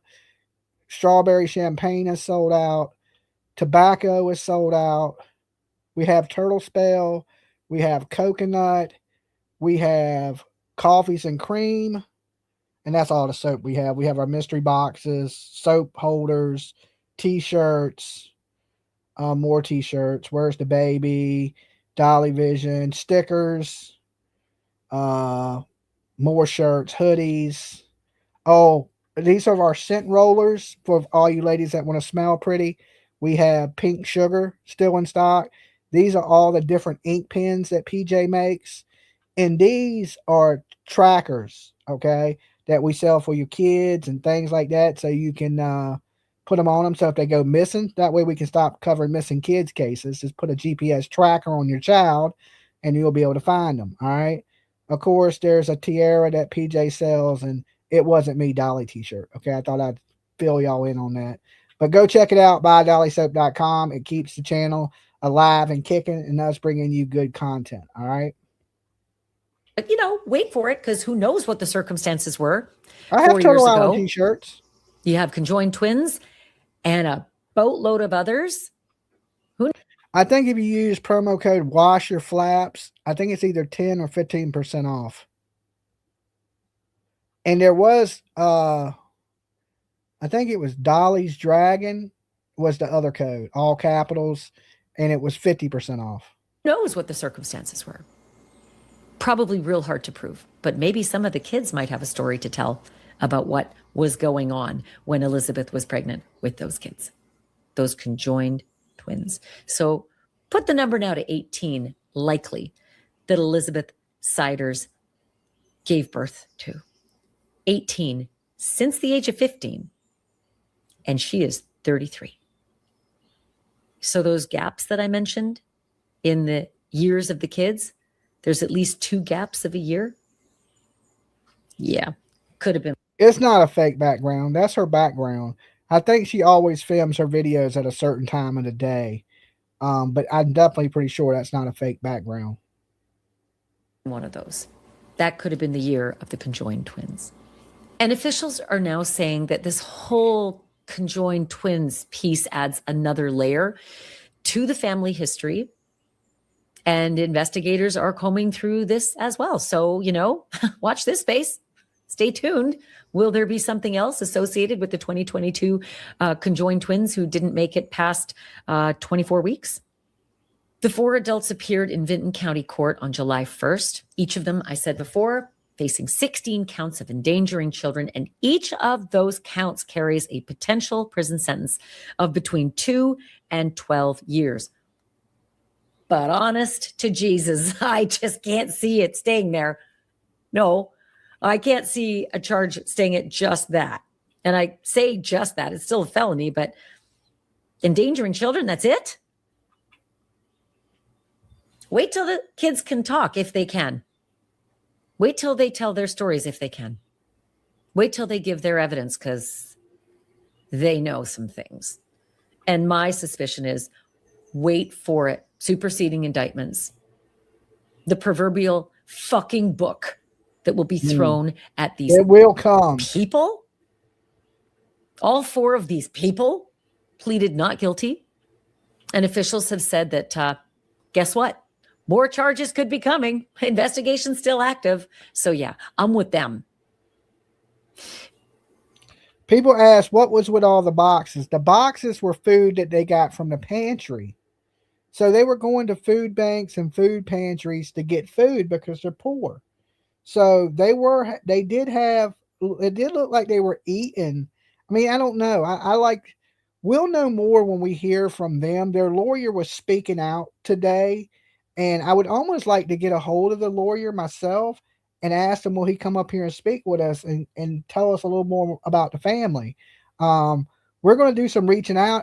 I've been thinking about showing up there and just asking people, being out there, because I know if I was standing in front of that house videotaping, people are going to walk up and talk to me. They do it everywhere that I'm at, right? That's why I've been thinking about going there myself, because I would get way more information there than I do sitting here, right? So I've been thinking about heading up to Ohio. I mapped it out as 7.5 hours. So I may go, I may not, I don't know yet. I don't know. I'm in limbo. But the defense attorneys are also weighing in already. And they're saying, making it clear. From beef tiling, it's weird you say that, because I used some lotion the other day, some beef tiling lotion, and it was probably the best lotion I've ever used. I thought it was better than my lotion. And that's hard to beat, my lotion, because my lotion's almost like body butter. But I used some beef tiling lotion that PJ got on my shoulder because my shoulder was hurt. And it was real, like, slippery, really good for massaging sore muscles. Right now, as far as like using it, I just use it because my shoulder was sore. and PJ used it while she was rubbing my shoulder. And I was like, this is some really good ass lotion, I had to say. So, I don't make that type of lotion, but I had never used it before. And I just recently used some of it. And it was really good. I don't know how we got sidetracked, but yeah, it's really good. Clear that they're still trying to figure out what the hell happened in there. Like, wait, let us figure this out. Because Elizabeth, her attorney, Elizabeth is presumably the mom of all these kids, the one who was 15 when she was entering into this marriage. I don't say forced. I don't know what the story was. Her parents gave the blessing. A judge gave the blessing. She's 8 months pregnant. Elizabeth Sider's attorney, his name is Tommy Stoley. He said, and I will quote Mr. Stoley, "At this point in time, we are still not sure whether my client, Elizabeth, is a victim herself or not." What another layer. Wow. Not on my bingo card. But yeah, I guess that's possible too. She was 15. Baby was born. Who knows what happened inside that fucked up house of horrors? Was this a willing marriage where they just loved? Yes, we deliver to Canada everywhere, so promo code for soap is wash your flaps. I think it's 15% off soaps and lotions. I know it's on soaps. T-shirts are not on sale, but soap, I think if you use wash your flap, that code always works. Kids, but then just didn't know how or what to do with them and chose to do something criminal? Was that the story? Were those older parents somehow complicit in this? Were they forcing pregnancies for some crazed cult-like belief? God, were they part of the pregnancies? Elizabeth is not the only defendant whose status is now complicated, because Gary Sider Sr., grandpa, who, Oh, God. Now, I'll make that when I make the new soap this week. I'm going to be making some this weekend, most likely. I'm going to start working on restocking everything. Maybe we will make that the promo code, wash your kids. That's a good one. You know what I'm saying? Because that's so true. You do need to wash your kids. It's important. Or if they're at the age they can wash themselves, but that was a good promo code right there. Wash your kids. There's what he looks like. He's 73. And this one came out of the blue, shocked the hell out of me. And I started reading the reasons behind this next decision I'm going to explain to you. One of our biggest sellers, you say make Fruit Loops. One of our biggest sellers is Captain Crunch. I could not keep Captain Crunch in stock. At first, it was our slowest selling soap. And then I guess it got out and people started talking about it in the chat room. Every time I make Captain Crunch soap, it sells out in like 1 or 2 days. There'll be people that really order like 10 bars of it at a time. And I only usually make like 25 bars, and people be ordering it like 10 bars at a time. My sister loves it. Okay. She got a whole damn shelf full of it at her house. But one of our biggest selling soaps is the Captain Crunch. All right. Well, it's Crunch Berry, but people love it. It flies out. I didn't quite agree, but it's not my county. See? He had his bond modified, and it is not what you think. The reason is not what you'd expect. The Vinton County prosecutor, his name is William Archer, says that during the transportation to court, Grandpa, Gary Siders Sr., had a fall. He fell, and apparently a medical issue resulted. And he had to be taken to the hospital. And the doctors determined that he has a serious medical condition, and apparently it requires specialized care outside of their area. That's what you call expensive. And the prosecutor said that the county did not want to put that medical burden on the local taxpayers, because if he remained in jail on his $300,000 bond, which, looking at that house, looking at the condition of the kids, I don't think that they've got 4 times $300,000 to bail everybody out, or even the 10% you need. The county would have had to shoulder the financial burden of that medical treatment. And That's when the locals were like, we can't do that. So the prosecutors instead agreed to modify his bond. Wait for it, pour a drink, pour some absinthe. They modified it to recognizance. That means, hope you'll come back. We're trusting. Yeah, if you're international, shipping is pretty expensive. Okay, that's the bad thing about international shipping. Now, we don't control the shipping prices. It just is what it is with the world the way it is. Shipping to if you live anywhere outside the United States, it's pretty expensive shipping. Yeah. We're hoping you're going to do the right thing. You're on your own recognizance. So yeah, bond is modified to recognizance for the purpose of medical treatment. Well, maybe he can't walk. And if that's the case, that'd be a great thing. Because I don't want this fucking guy walking. Not while there's 16 kids in your home, a home you're in, and you're only 72. You're not 102. And their conditions are so dire, all need medical attention. Some are in critical, some need life flight. And it doesn't stop there. Gary Sider Sr. has a defense attorney, and that defense attorney has filed, are you ready? I guess I'm not surprised here. Certainly looking at his picture. Filed a motion regarding his competency. So now his competency is going to have to be evaluated. And lest you think, whoa, does that mean you trying to get off on insanity? Doesn't mean that. What it means is, do you even understand the charges against you? Are you even able to help your attorney to help you? And if you can't, that's what you call incompetence. You can't even get into the courtroom to face a trial or to face court activity like a deal offer or anything, a plea. Like if you're not competent, you can't even walk in that courtroom and face the music in any way. So yeah, that's where we're at, y'all. Senior there, grandpa, apparently his lawyer says, I'm not so sure he can even face a court proceeding. I don't think he's got it. Not so yet for those other three. Grandma, dad, mom. Meanwhile, all the kids, okay. The kids are currently in the custody of the Vinton County Public Children's Safety Agency, and the Ohio Department of Children and Youth says that they have been placed into safe environments. Oh, I hope they have been. And while I want to feel good about that statement, I have PTSD over the Turpin family because I was there. I lived long enough to know that the Turpins had 13 kids who were found in deplorable conditions, including chains.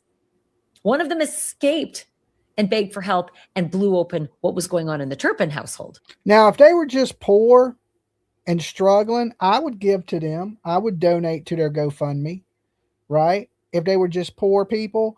But it don't sound like that's what it was. It sounds like there's some level of abuse, that these kids were dirty, filthy, living in bad environment. If they were just couldn't afford to feed the kids, or they were losing their kids because they didn't have water or power and they needed help to get financially secure, but they were loving, caring parents, I could see helping them.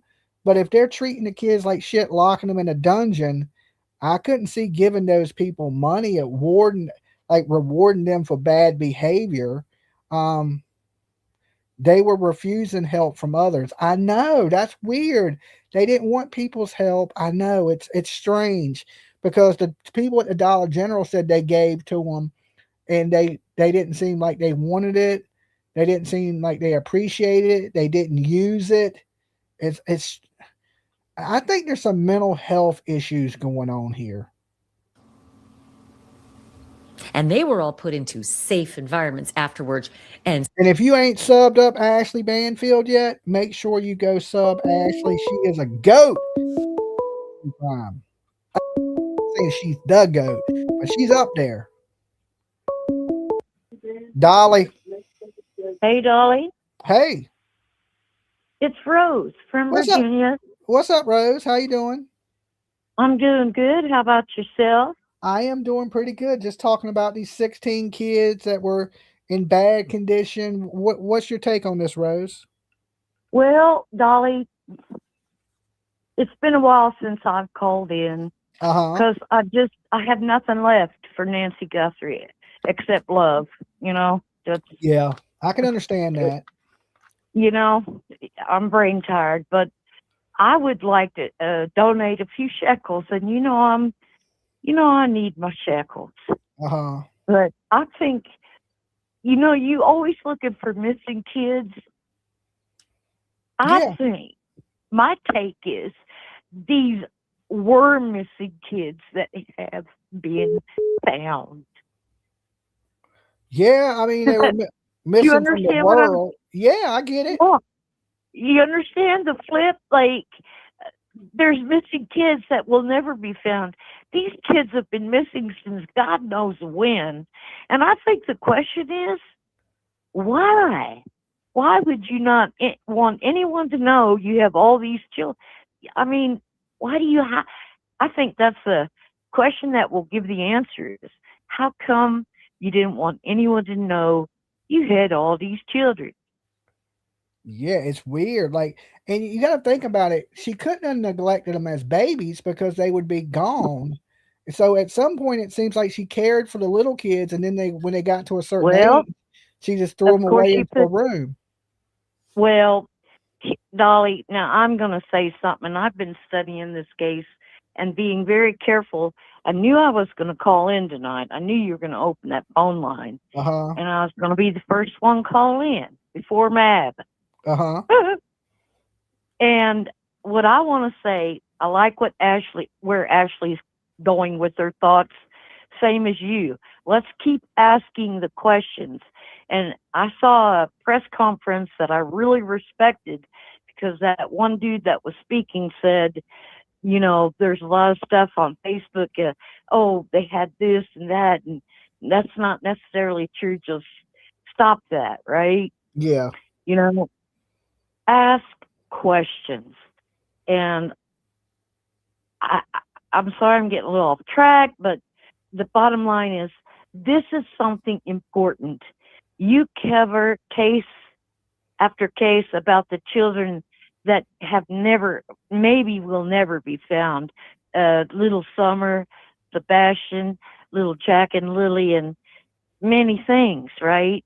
Uh-huh. But to me, this is a case of children who've been missing because it sounds like the God knows world, where the town they live in, they Even knew didn't they exist. existed. Yeah. And now they've been found. Do you see where I'm going? Yeah, I get it. I get it. They were missing kids, missing from civilization anyway. Exactly. And I think this is the kind of story I think could just use a little extra unbiased coverage, like maybe someone like you, going down there and just gently asking questions and like, are you surprised this has happened in your community? But forget about all that. The thing is, Dolly, this isn't the only little pocket of our world here in America where these little things are happening, where there's a situation where it's just bred down from one generation to another. And when I look at that one-eyed guy with the big popper, the eye that's going to like pop out on you, Yeah. that's a little scary. Yeah, I mean, it's hills have eyes. I mean, it's a little But backwoodish. then I is mean, that horror like me movie-ish. saying this guy's got a big, huge eye? Better to see you I'm then. judging this book by its cover. You know what I mean? Yeah. Yeah. Well, Rose, I appreciate you calling and giving us your input on it. I appreciate it. I hope that you can find your way down there, Dolly. I think this is a good story because this is how children do go missing. They end up in a family like that. Oh, you're not well. We're going to bury you. The kid is missing. This Okay. is a good story, Well, I if there's think. enough people that want me to go, I don't mind going down there to cover the story for you guys live out from the scene. It would be interesting as hell to actually. I mean, apparently these children, 16 children, were in one room. Yeah. Now, if you think about it, Dolly, you got ages from what, babies to 18. Now, Yes. they're still human beings. There's hormones.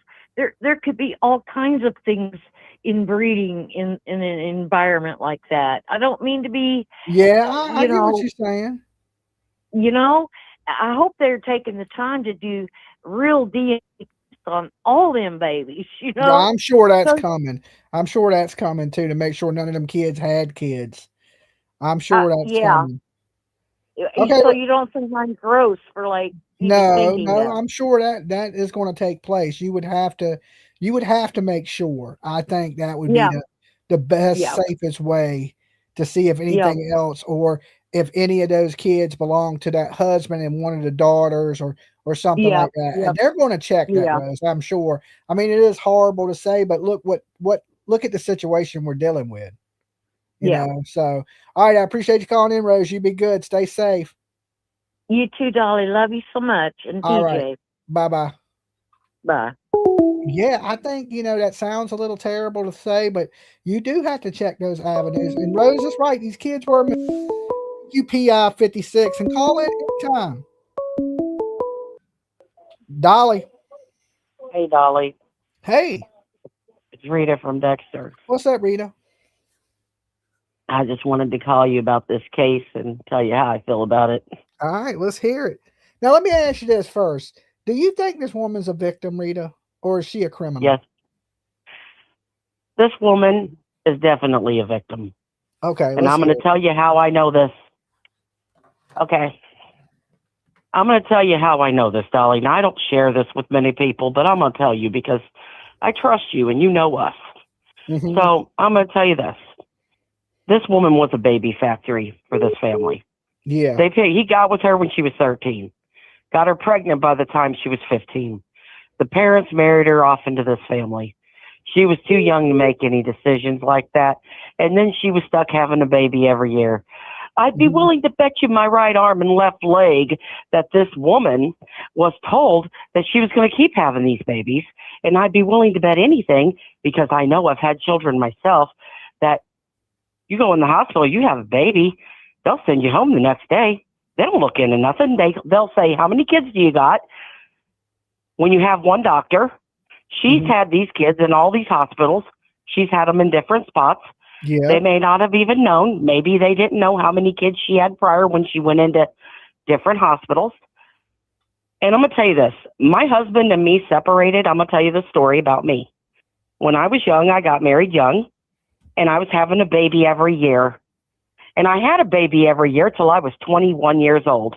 And by the time I was 21 years old, I had Summer, Mhm. who has a lot of special needs. And that is because my body was beat to death from having babies every year. All my other kids are healthy. Mhm. Summer is the one with all the medical issues. Yeah. It almost killed me having all them kids. My husband did the nicest thing he could ever do for me when he left me, and I had to get up on my feet and take care of those kids and raise them kids on my own and struggle. But I'll tell you what, Dolly, it was worth it, because to this day, my kids know who their mother is. Mhm. I know my grandchildren, and I know this woman by looking at her. I am looking at myself 20 years ago.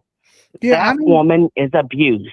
I could argue maybe Stockholm syndrome, that you're almost like a prisoner yourself, and these people that she don't know nothing else. That's all she knows. That's what she's Yep. known since she was a little tiny kid. Is this And dude when in this life?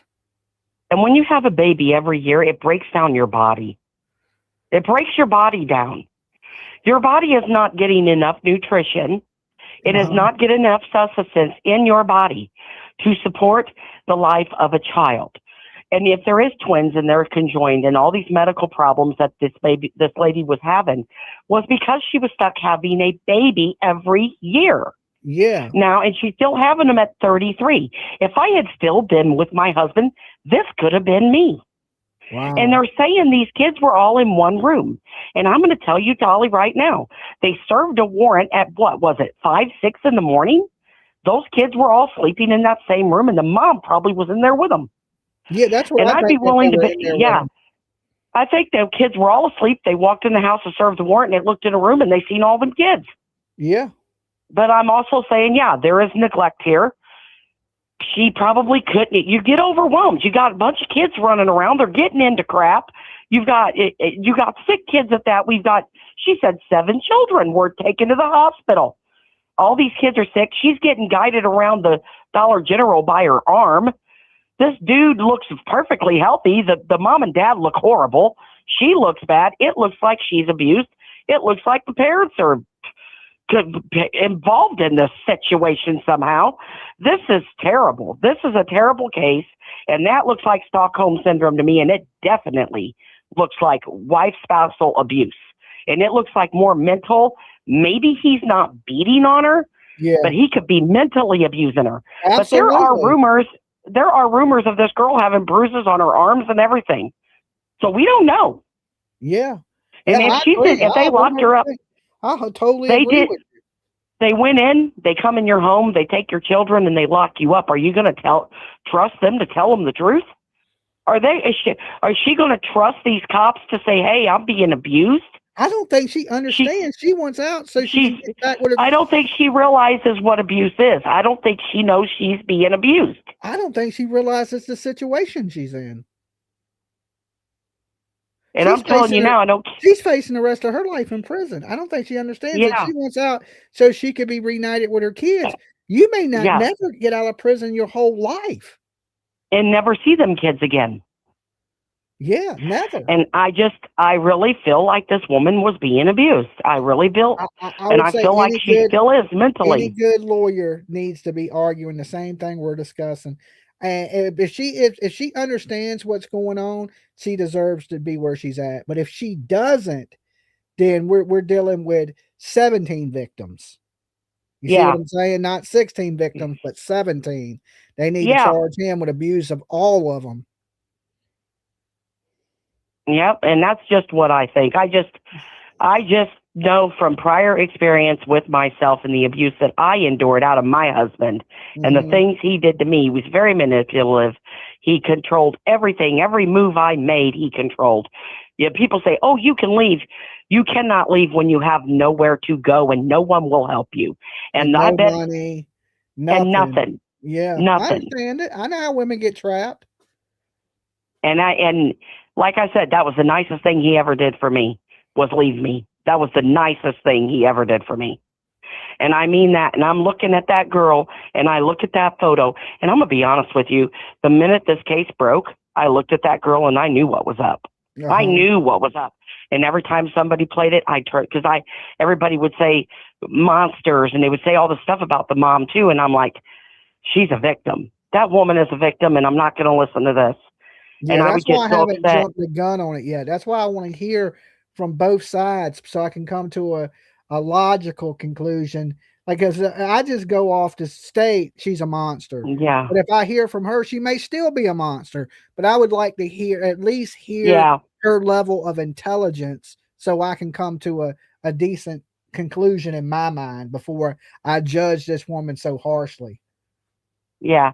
And Dolly, I just want to stress out to everybody, and I just want everybody to understand me when I say this. I'm being honest about this. When you have a baby every year, it does break down your body, because it did mine. And it almost killed me. I'm not lying. Before I was 21, at 19, I had 5. My mother-in-law got involved and got in a fight with her son and said, if you get Rita pregnant again, I'm going to hurt you myself. Yeah. And I went almost 2 years without getting pregnant, and accidentally got pregnant with Summer. I was about to go in and get fixed. And back then the law was clear. You couldn't get fixed before you were 21. Oh. So that's what it took. It took me to get left for me to be okay. But I'm telling you. You know she's pregnant right now, right? Yeah. A baby every year. Think about that.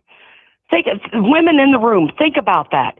Would you want to go through a 9-month pregnancy every single year? She's getting pregnant as soon as her wound is closing up. Think about that.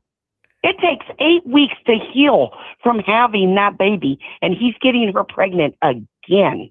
And yes, she is pregnant right now. Yeah. That's what people need to think about here. She is clearly abused. Yeah, that's This case really upsets me. I'm sorry. yeah, Rita. I'm glad you shared with us to make people maybe understand that haven't went through something like that. So sharing your experience, that it so other women know what maybe this woman's going through, or maybe makes them open their mind a little bit more to the possibilities of what is going on. Yeah. And I just wanted you guys to know that Summer is my world and I wouldn't trade her for anything. But Yeah, she's got a lot of special needs and she can't read and write very well. And it's not from child abuse, it's from my body being broken down and her not getting the nutrition she needed. yeah. Well, thank So, you, Rita. You be good. Big virtual hugs to you, and thank you for coming by and sharing that with us. all right. I love you guys. I'm going to stay watching though, okay? Okay. All right. All right. Bye, honey. Bye bye.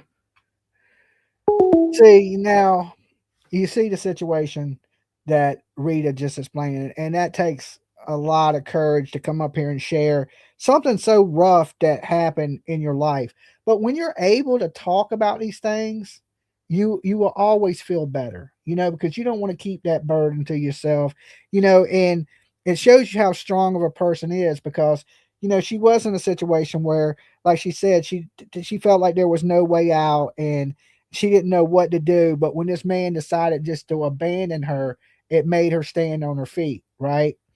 And maybe this is a situation that this girl had no control of, and she didn't know how to escape the situation, right? I'm not saying that's a definite, but that possibility is there. If this woman is controlled, she's manipulated, she's basically suffering from Stockholm syndrome, or she don't know nothing but this person, and this person, we don't know what he's telling her or what he's doing to. I can't think of one woman that would really want to have all those babies. I would like to hear her say, yeah, I just wanted a big family. Then you go, okay, it's your fault, right? This, you're a part of this. But like Rita said, to have a baby every year for that many years and only be 33 years old, and then basically been pregnant more than 20 times. Dolly. Hey, Dolly, it's Ray Ray. What's up, Ray Ray? Hey, the thing is, you need to go out there and check that out, man. I may swing through there. I don't know yet. It's a little bit of a hike. Okay. But I might. It's on my radar. What I'm telling you, man, you're the best man out there on doing that crime stuff. I know. Oh, I know, Ray Ray. I'm the best to ever do it, the best I ever will be. If they need somebody out there to get the scoop, it needs to be Dolly. I agree with that. I was talking to PJ about it. I always run everything past PJ and also my daughter, because they worry about me. You know what I'm saying? Me, I ain't so much worried about myself, but they worry about me. And I make sure before I do anything that I have their blessing. So I talked to PJ about it, and PJ was like, if you think you need to go out there, go out there. I support you. She was looking for hotel rooms and stuff, because we don't really know the area.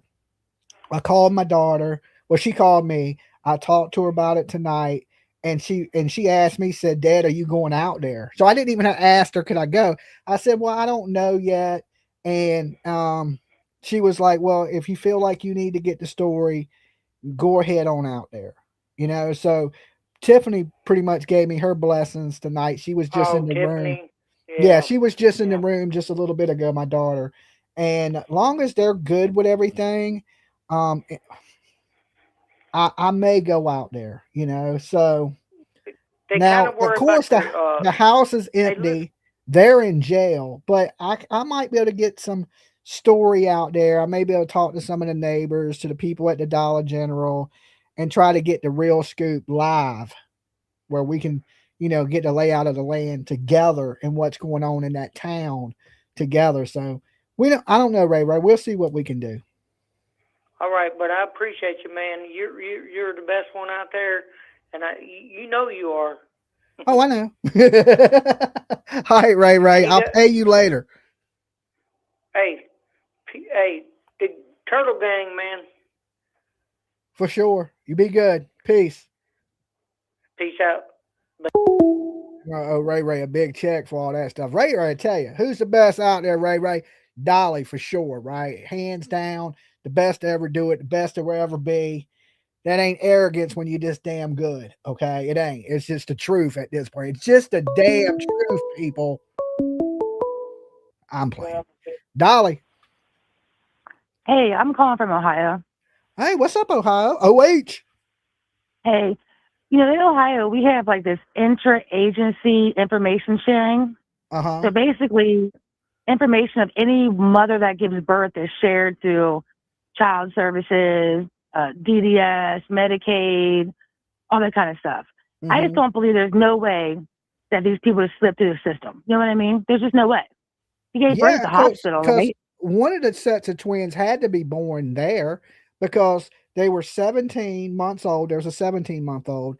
Then there were two 2-year-old twins, and they've been in Ohio for 4 years. So at least 3 of those kids were born in Ohio. I think they all were born in Ohio. The couple met in Ohio and then went to West Virginia to get married. So they Married, met yeah. in Ohio and then lived in Ohio for the last 18 years. And I from what heard I they heard, only lived in well, I heard they lived in that part of Ohio for 4 years. they lived in that house for 4 years. But apparently, before they lived in this house, they Uh-huh. lived like across the street or in the same county or whatever. Like, I just think they're so poor with all those kids. I don't think they were running from the system. I just think, I mean, they only moved like 3 or 4 times in 12 years. That's really kind of nothing, don't you think? I just think they slipped through the tracks or through the cracks. Yeah, I mean, how good is the social service system in Ohio? I mean, is it really bad, or do they do a shitty job? I mean, Oh, they do a shitty job. But, I think that's a good point, too. If nobody called, right, that would also kind of say that nobody has faith in the system to call, right? And uh-huh. they did have a call a couple of years ago, but in Ohio, all that information is private. There's no way that anybody's ever going to know if there was a report.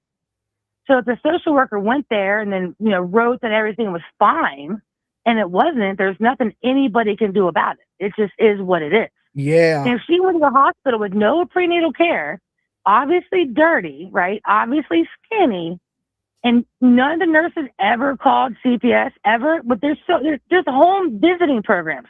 Every mom also gets drug tested, so she obviously never tested positive for drugs. Yeah, I don't think There's they were on drugs. She don't even have a criminal record of anything like that. Their records is clean. exactly if they were on the system, that means they weren't getting medical care or services that they and the kids were entitled to. Yeah, That should be a problem. when we looked these people up, it was almost like they didn't exist. Right? Like that's how clean and squeaky clean their records are. It's almost like they had no digital footprint. Like nothing. But And how are they we hardly surviving? ever see that. You got 16 kids that they kept alive all this time. That costs money. So how much money are they living off a month? The grandma has Social Security, right? Maybe the grandpa, the dad didn't, the mom didn't, the kids weren't getting a check. They had EBT, but for how many people? That's 16, Yeah, but there's if 20 they were people. on EBT, they would know these kids existed, right? But they're not on EBT for 20 people. You know what I mean? If you were on EBT for like 4 adults and 16 kids, that's a lot of money. Yeah, I mean, in food, but that ain't physical money unless you went out and did the 50-50 like a lot of people do that's on EBT. They go out and sell them for half price. And then that's just the way that the system works. A lot of people get all these extra stuff and they don't use that much. And then they sell the rest of them at half price for cash. I've seen it a million times people selling their stuff. And I don't think they were getting assistance for the kids. I don't. I think No, and they I think weren't they on were Section 8. hiding the kids for some reason. See, I don't think they're really hiding them. I just think they were surviving. I just think they're so poor. They didn't have a car, right? Somebody said they bought them a car. They weren't on Section 8. They weren't getting that, TAMF money for needy families or whatever. They weren't getting, I mean, Ohio has a Department of Developmental Disabilities. The 18-year-old was not, she didn't have a waiver. She didn't have a social worker through DDS visiting her. I mean, I think this is more than anything, I think it's a failure on the system. And are we going to hold the system accountable? Now the kids are like, it needs to be. I mean, honestly, look, there's so many kids that have been failed by the system. The Tarpon kids, the Harmony Montgomery. I mean, there's Summer Wells. I mean, I can name so many children that have been failed by the system that at some point, yeah, we gotta hold the system responsible. But in Ohio, you can't. They give all state agents immunity. That means all the social workers, all the mandatory reporters, DDS, JFS, Medicaid, they all have immunity. So there's no way to hold it. It's absolutely insane. And our property taxes are so high because it all goes to social services, home visiting, foster care, disabilities, behavior health, mental health, all this kind of shit. And there's no way to hold it accountable. There's no way in hell that this many kids should have slipped through the system when she's giving birth literally every year at a hospital. Yeah. Yeah, I mean, if somebody would have called. I mean, she had to show up dirty. He probably was dirty. With no prenatal care? You mean to tell me not a single nurse that helped birth these kids would call on a woman that had no prenatal care? But if she tested positive for pot, they'd call CPS. But no prenatal care? It makes no sense. I think she's the victim. I think she was so tired. I think the grandparents were probably tired. I mean, I want to say that the husband should be charged with elder abuse. Honestly, I mean, I was thinking. I would say the same thing, that I would holding her. I think they should really get some psychiatrists in there and sit with her and talk to her and figure out what the hell is going on. Instead of just let's be so gung ho to prosecute everybody. Let's figure out as a society and a community what's really going on here. And then take her away from her kids. I don't think it was intentional. I don't get that vibe. I'm not getting that impression. To separate her from those children is what's that going to solve, right? Well, let's get her away from these people. And then, even when they had her in court, they had her right beside the grandma. Right. That's intimidating. The grandma, I think, she might be the mastermind. I mean, the grandpa looks crazy and scary, but we don't know. I don't think that the grandparents were raping her or the kids. I just don't. I don't know. No, I don't go with that either. I think it's just she may have intentions may have been good at first, and then this woman just got overwhelmed. Badly. And then it snowballed from there. I mean, you're talking. I mean, by the time she got to go Planned Parenthood to get birth control, she's pregnant again. Now, she's got all those kids, and they're not eating right. They don't have transportation. They're poor. This is the poorest county in Ohio, the poorest. This is third world Ohio. You know what I mean? I have such a hard time, but I've been to Columbus, Ohio. It was so nice, and it was the championship game was there, college town. A lot of, I was young. It was a lot of partying going on, a lot of good vibes, and I mean, I just when I think of Ohio, I think of that part of Ohio. Well, it's kind of New Jersey's kind of the same way, but in Cincinnati, you've got your cities, but you have it's rural. It's rural. There's a lot of there's 88 counties, okay? And there's 4 that are major cities? Yeah, I get what you're saying. There's a lot of money. A lot of country, in Pennsylvania and stuff like that. A whole lot of, yep. Okay, so you're saying that if they provided medical care to the grandpa would bankrupt the county? That doesn't even make any sense. That means that county guy's $200 in the bank. 16 kids. Yeah. What does he not have Medicaid? If he's on Social Security, then he would have Medicaid and Medicare. So why would the county have to pay for it? That only covers you to $1 million. Okay, but what about? Oh, really? I didn't know that. Okay, so there's all these sources and revenues of money. Like I said, if he's got dementia, that's the behavior health. There's the child services, the disability levy. There's all these revenue streams, and I don't think it makes any sense. I think what should come out of the story is we have got to be able to hold the system accountable. Where is the money going? You know, like it makes no sense. It just, none of it makes any sense. I just do not believe that nobody in 18 years called CPS on this family. Not nobody.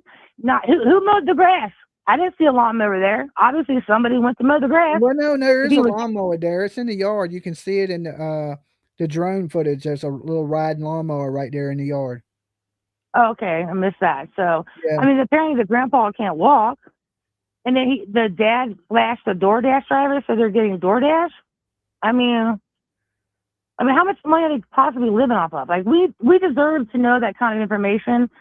I don't think it's a violation on HIPAA. I don't think it's a violation of their rights. I really think that's kind of the stuff that we need to know. If they kept those 16 kids alive on less than like $2,000 a month, I mean, I like to that's get a peep at that insane. house before they clean it up. Honestly, I Really? like to see it in the I mean, condition it's in before they, before it changes or somebody gets there and cleans it up. I like to see what it looks like right now. right. And hiding that from the public, who's that really protecting? Not, I mean, it's not really, because if they could survive in that kind of environment, you know what I mean? Like, that is amazing. Yeah, If they got 16 kids in a 12 by 12 room and they're shitting and pissing all over themselves and they survived, I mean, that deserves to be documented somewhere. yeah. And I'm sure a lot of this will come out in the court case itself. Right now, they don't have publicly a court date set because they all denied. They all gave up their right to a preliminary hearing, so there's no preliminary hearing.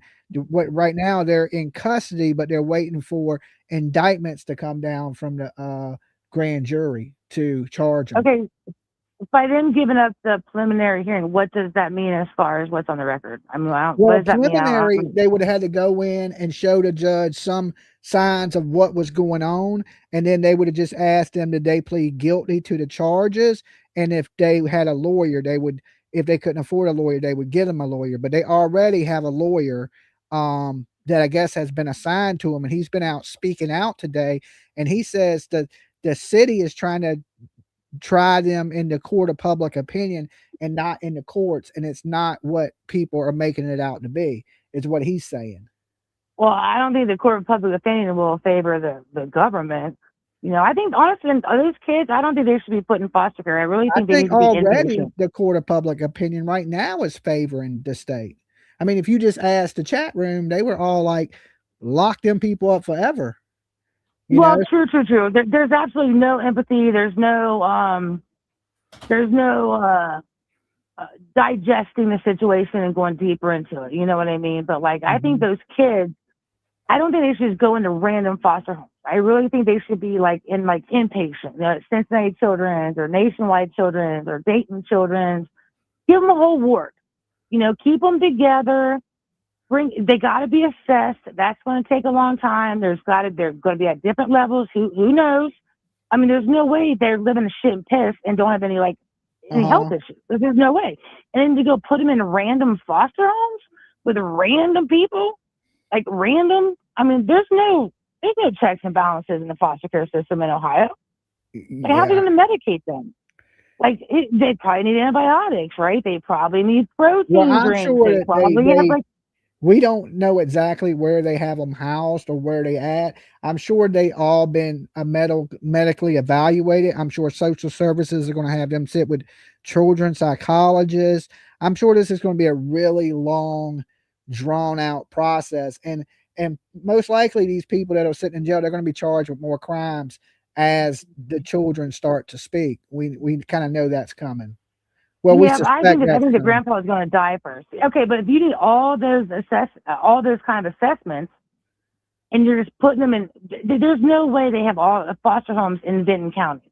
Every county in Ohio is shipping foster kids out because we don't have enough room. Like Cincinnati ships out foster kids to Columbus, but we're taking in foster kids from Columbus and Cincinnati. Yeah, so there's no way. You never DDS know has to get involved. They may send. With it being so big and such a high profile case, they may ship them out to state. Ooh, that's a very big possibility. I mean, Cincinnati shipped out like 3 kids to Utah and spent like $8 million to do it. Yeah, I mean, they got to do what they got to do. But hey, look, we're running out of time. I appreciate you calling in. It was good talking to you. Thank you. Good night. All right, you have a good one. Bye bye. You too. Yeah, I mean, you end up in one of these situations where what do? Right? The kids have to go somewhere. They have to be placed somewhere. They have to be medically evaluated, every single one of them. Okay, they've been for 5 days. We're 5 days in right now. So you got these kids going to medical providers, probably outside of that little place because there's not very much in a village of 200 people, right? I'm sure you don't have many doctors, many psychiatrists. So they're already outsourcing everything. Okay, even the person they let out of jail, he's not in the hospital there. He went to a neighboring town and went to the hospital, a bigger place, a facility that can handle the situation that they're having, right? So if you can't house the kids in the state of Ohio, or you feel it's not safe for them kids to be there, or they can't get the proper treatment there, then I say ship them out, and let's just pray to God that they get the help that they need, because we don't know if they were abused, the kids that are, 11, 12, 13, 14, 15, 16, all the way up to 18, they're going to be the best source of information. Okay. Because the little kids may not completely understand what the hell is going on, but most 15, 16-year olds, unless they've been locked in a basement for, like they said, 4 years, they're going to have a little concept of the world. It's hard to think that kids didn't watch TV, and there's mixed things. I do not believe these kids were locked in that one room every day. I believe they were living in that room with the parents. All of them were living together, and the grandparents were probably living in a different part of the house. That's why the parents stunk and the grandparents allegedly didn't. I believe it wasn't they forced these kids into a bad environment. I believe they were all living in that environment. Even the parents. The mom and dad was probably sleeping right beside those dirty diapers and all that stuff too. I think they came out of that room, but yeah, they lived in that room. That's all they had. And they were used to it. And it's weird to think you could get used to living around in that environment, but you could if that's what you're used to. If you're used to being around urine and crap, we got to be a little nice. She would say the bad words, but let's keep it clean as we can. PG up here on YouTube. You believe it or not, you can get used to that. I don't know how, because I would think the smell would sends the hairs out your nose. I watched the body cam live, but was sad. Now I haven't heard any body cam coming out right there. I just seen this. I watched the body cam live, but was sad they had to take them kids in 3 different ambulances to have them checked. The police officer said it smelled of the house stuck on her clothes. I've seen them talk, but I haven't seen any footage of the body cams or anything taken from. There was one picture. Now they're saying some of the stuff that is surfacing on the internet is not real. They're saying that. So we don't really know what's real. The only pictures I've seen from the house were shot from the outside of the house looking in, or from a window or something like that. So it's not, we're unclear what's real and what's fake, because in high profile cases like this, people start putting shit out for clicks and views that ain't real. And what that does is it muddies it up for us real sleuths and true crime people, because now we got to figure out what's real and what ain't real. And especially in a day and age where we live with AI, it's hard to tell what the hell is real and what ain't real anyway. Let me refresh this phone line. Okay, the phone lines are open. The call-in numbers on the screen. Let me know what you guys think. Is this woman a victim? I mean, that's my key question. Or is she a criminal that deserves to be buried under jail? The press release, they said no body cam footage has been released yet. That's what I'm saying. People are putting out images that ain't real. There's videos that are surfacing that ain't real. There's talks of the kids were in chains, and there's so many different information that is out there. Like some people, people said they seen the kids. Well, how was the kids in the basement for 4 straight years as prisoners was seeing them at yard sales. You can't have both ways. Dolly, Dolly, yes. it's your asshole from Virginia again. Okay, Rose, what's up? Make it quick. I I don't know, have honey. long. I know. I think. Tell me what you were saying Oh about. my God. I ain't repeating myself, Rose. No. Work with me here because I had something really important to say. It was important I don't remember what I said, Rose. I say a lot of stuff. about judging these people. Too soon, yeah. Like I like to hear both sides before I judge them because it may make you got to know their mental health or where they're at in their mind.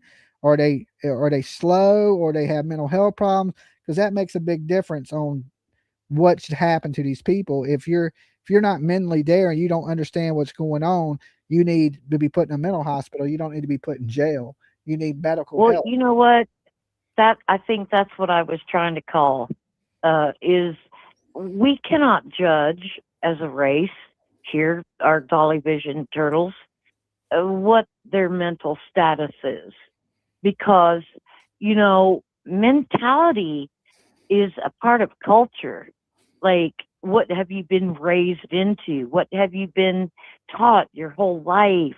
Yeah. How, your religious belief, whatever, right? If these little 16 children were in that little same room, for years, we can't call them from our These weren't society. little kids. They were 17, 15, I know, I'm 14, saying the whole 11. tribe, The I whole mean, tribe, all of yeah. them. Yeah. Uh, you and PJ, all of us turtles, we can't say that those children are retarded. The autism or whatever word. Mhm, Everybody who wants to harm their children uses that word. It's like weird, you know. mhm. But I don't think it's fair for any of us. And that one guy that made that speech said, we don't mean feral in that Hold on, Rose. regard. This person says, We, "Jimmy, there was no basement. There was a basement to the house. The house had a lower floor. I didn't think so either because it looks like it's on a slab. But if you look at yep. the house, you can see the bottom windows in the Mm, foundation around the back side of the house. So there was an area you could go down into in that house. They well, showed it on the news. They showed it on the news. The layout of the house. all right. I'll have to. I'm sorry. I'm That on the wasn't for you. phone That was and for chatter in the chat. oh, 1964. you're so good about that. Sometimes you really do watch your chat, don't you? I try to keep a little eye on it to see what people are saying. Especially when they say, "I hate Rose." Yeah, I definitely read those as many times as I Yeah. can. But I'm just trying to say about mental health. That can be a passed down situation. Like, my Definitely, mom's not yes. well, yet, So that girl, the one that's supposed to be the mother of all the children, Mhm. I don't feel okay. Here's what I called to say. I just remembered. I don't get Jen Soto vibes from that lady. Do you? Think I think about my question. That little lady that had all these 20 children and whatnot versus Jen Soto. no, I I wouldn't think compare the 2. Jen Soto wasn't dirty exactly. as hell either. Well, She just didn't care about her kid. look I what mean, she happened to sacrificed for little the kid. Maddie. I'm saying that woman who's supposed to be the mother of the children, we're looking at her like, are we looking at her like, I think she was in a situation up in the hills and hollers or some third world country where this is how you grow up. And once you've had 20 children, it's hard to leave home. You know what I mean? I guess People, so. you can't just say to a woman like that, well, why didn't you just leave? She I was, guess. you know what I mean? Yeah. All right, Rose. It's getting late. I gotta let you go. I got just a few minutes before I gotta wrap it up. All right. All right, you be good. Bye bye. Okay.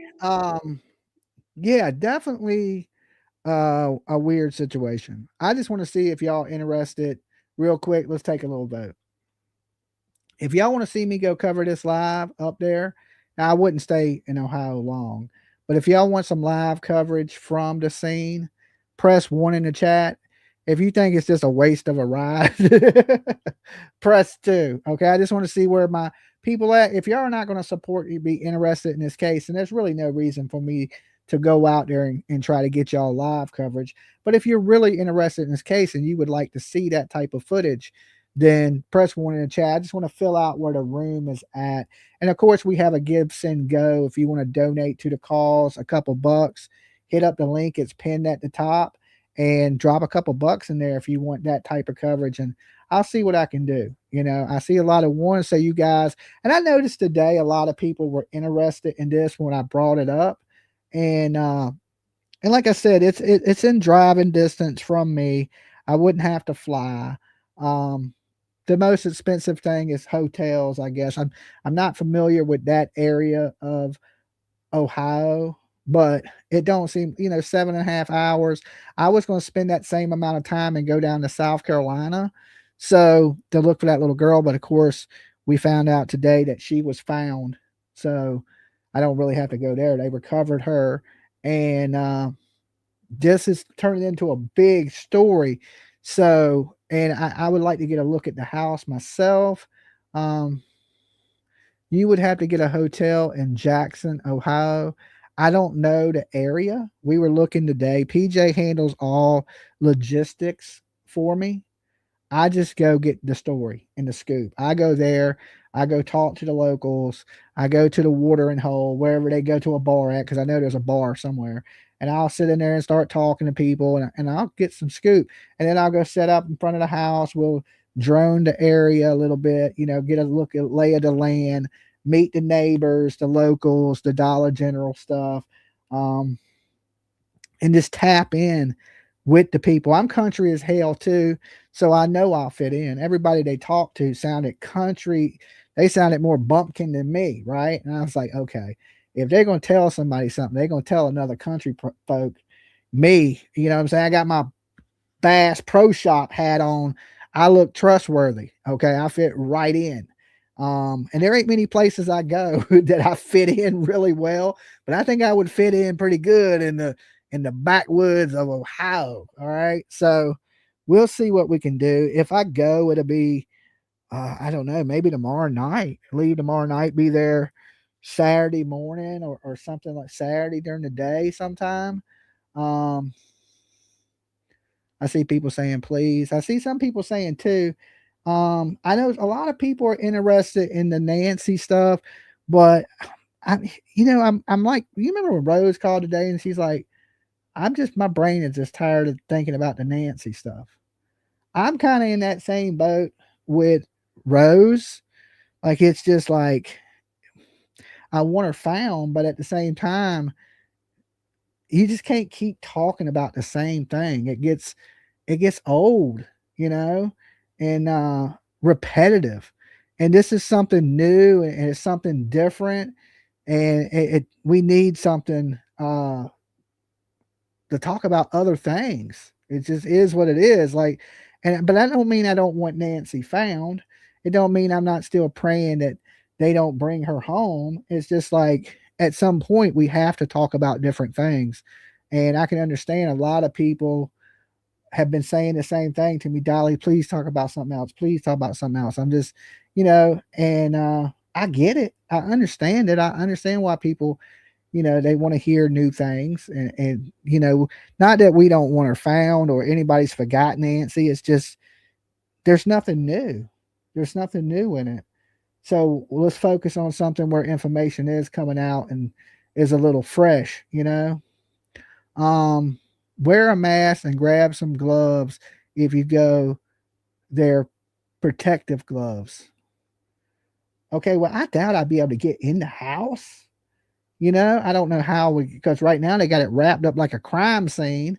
So I don't know if I could get in the house. If I could, that would be absolutely excellent. Okay. or drone through a window. I don't know how they count it. Nobody's in it. So it's not like you're being a peeping Tom. I really like to see the condition of the house. Go look at their toilet. I can't just walk in their house, but I'm thinking that this man is going to be released from the hospital and he's going to go home. Now, will he let us take a look at the house? If I was the lawyer, I would let people look at the house. If he says it's not what they say it is, then let us see. If she's being charged in a court of public opinion, well, let's see if we can change some people's minds about what's going on, Mr. Lawyer Man. That's what I would say. Let us see. Let us take a look. If they're lying, let us see that they're lying. And I think now it's the perfect time before somebody goes in there and is able to clean up the house, or, let's see if there's food in the cabinets. Let's see if the refrigerator works. Let's see if the refrigerator's clean. Let's see if there's running water, lights, the bathroom works. Let us see those things, is what I believe. He can't go home, I don't think. He's going to a nursing home. Do we know that for sure? Do we know she's not going to get out? They have a bond. And the thing about when you go to jail is usually they'll set your bond really high. And then you put in for a bond reduction and you go in front of a judge and you tell them, hey, I'm not a flight risk. I'm not going to run. Y'all have my children. I need a bond that is affordable. Murderers get bonds. They ain't murder anybody. You see what I'm saying? So, and then they may drop her bond from 300 to 25,000. We just don't know. You never know. She may get out. People have said, hey, Dolly, why don't you reach out and try to talk to her? That's possible too. We drop a letter in the mail tomorrow and say, hey, we want to talk with you. Put me on your list of visitors and I will come visit you. And you can sit down and tell me what happened, what transpired, why you in this situation. And I'll share that with the world. But I would suggest that her lawyer is probably going to tell her, don't do that. Because if you think about it as a person that brings you content, I would like for that to happen. But if I was her lawyer, I would advise her, don't do that. Don't talk to nobody. Don't say nothing. Let me handle this. Because the more that people can use against you, they will. Right? But I know everybody wants to hear what she has to say. Shit, at this point, I want to hear what she has to say. You know what I'm saying? I don't care whose channel it was on, I would watch it. Right? I'd be like, I'm watching that shit. I got to hear what these people have to say, why they're in the situation that they're in. But I've been here with you guys 2.5 hours.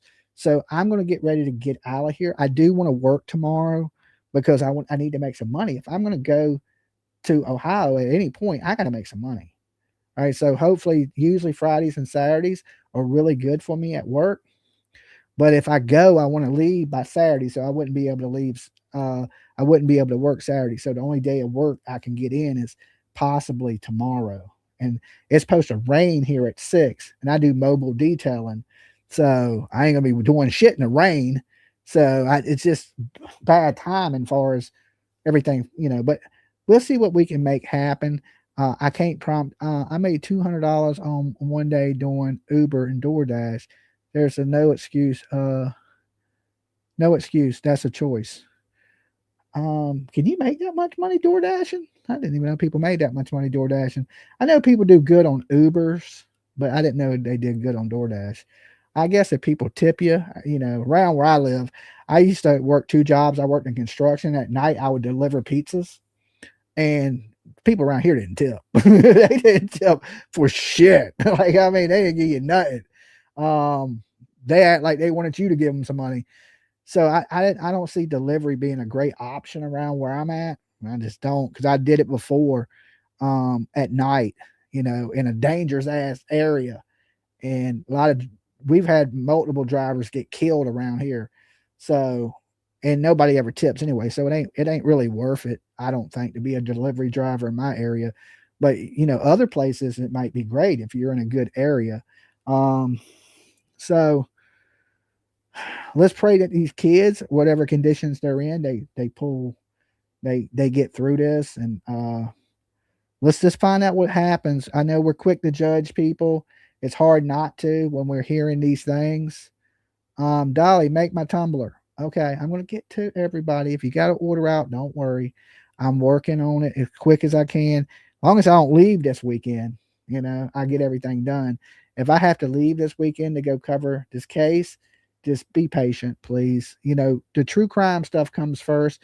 All the merchandise and the other stuff I do comes after that. I think the stories are the most important.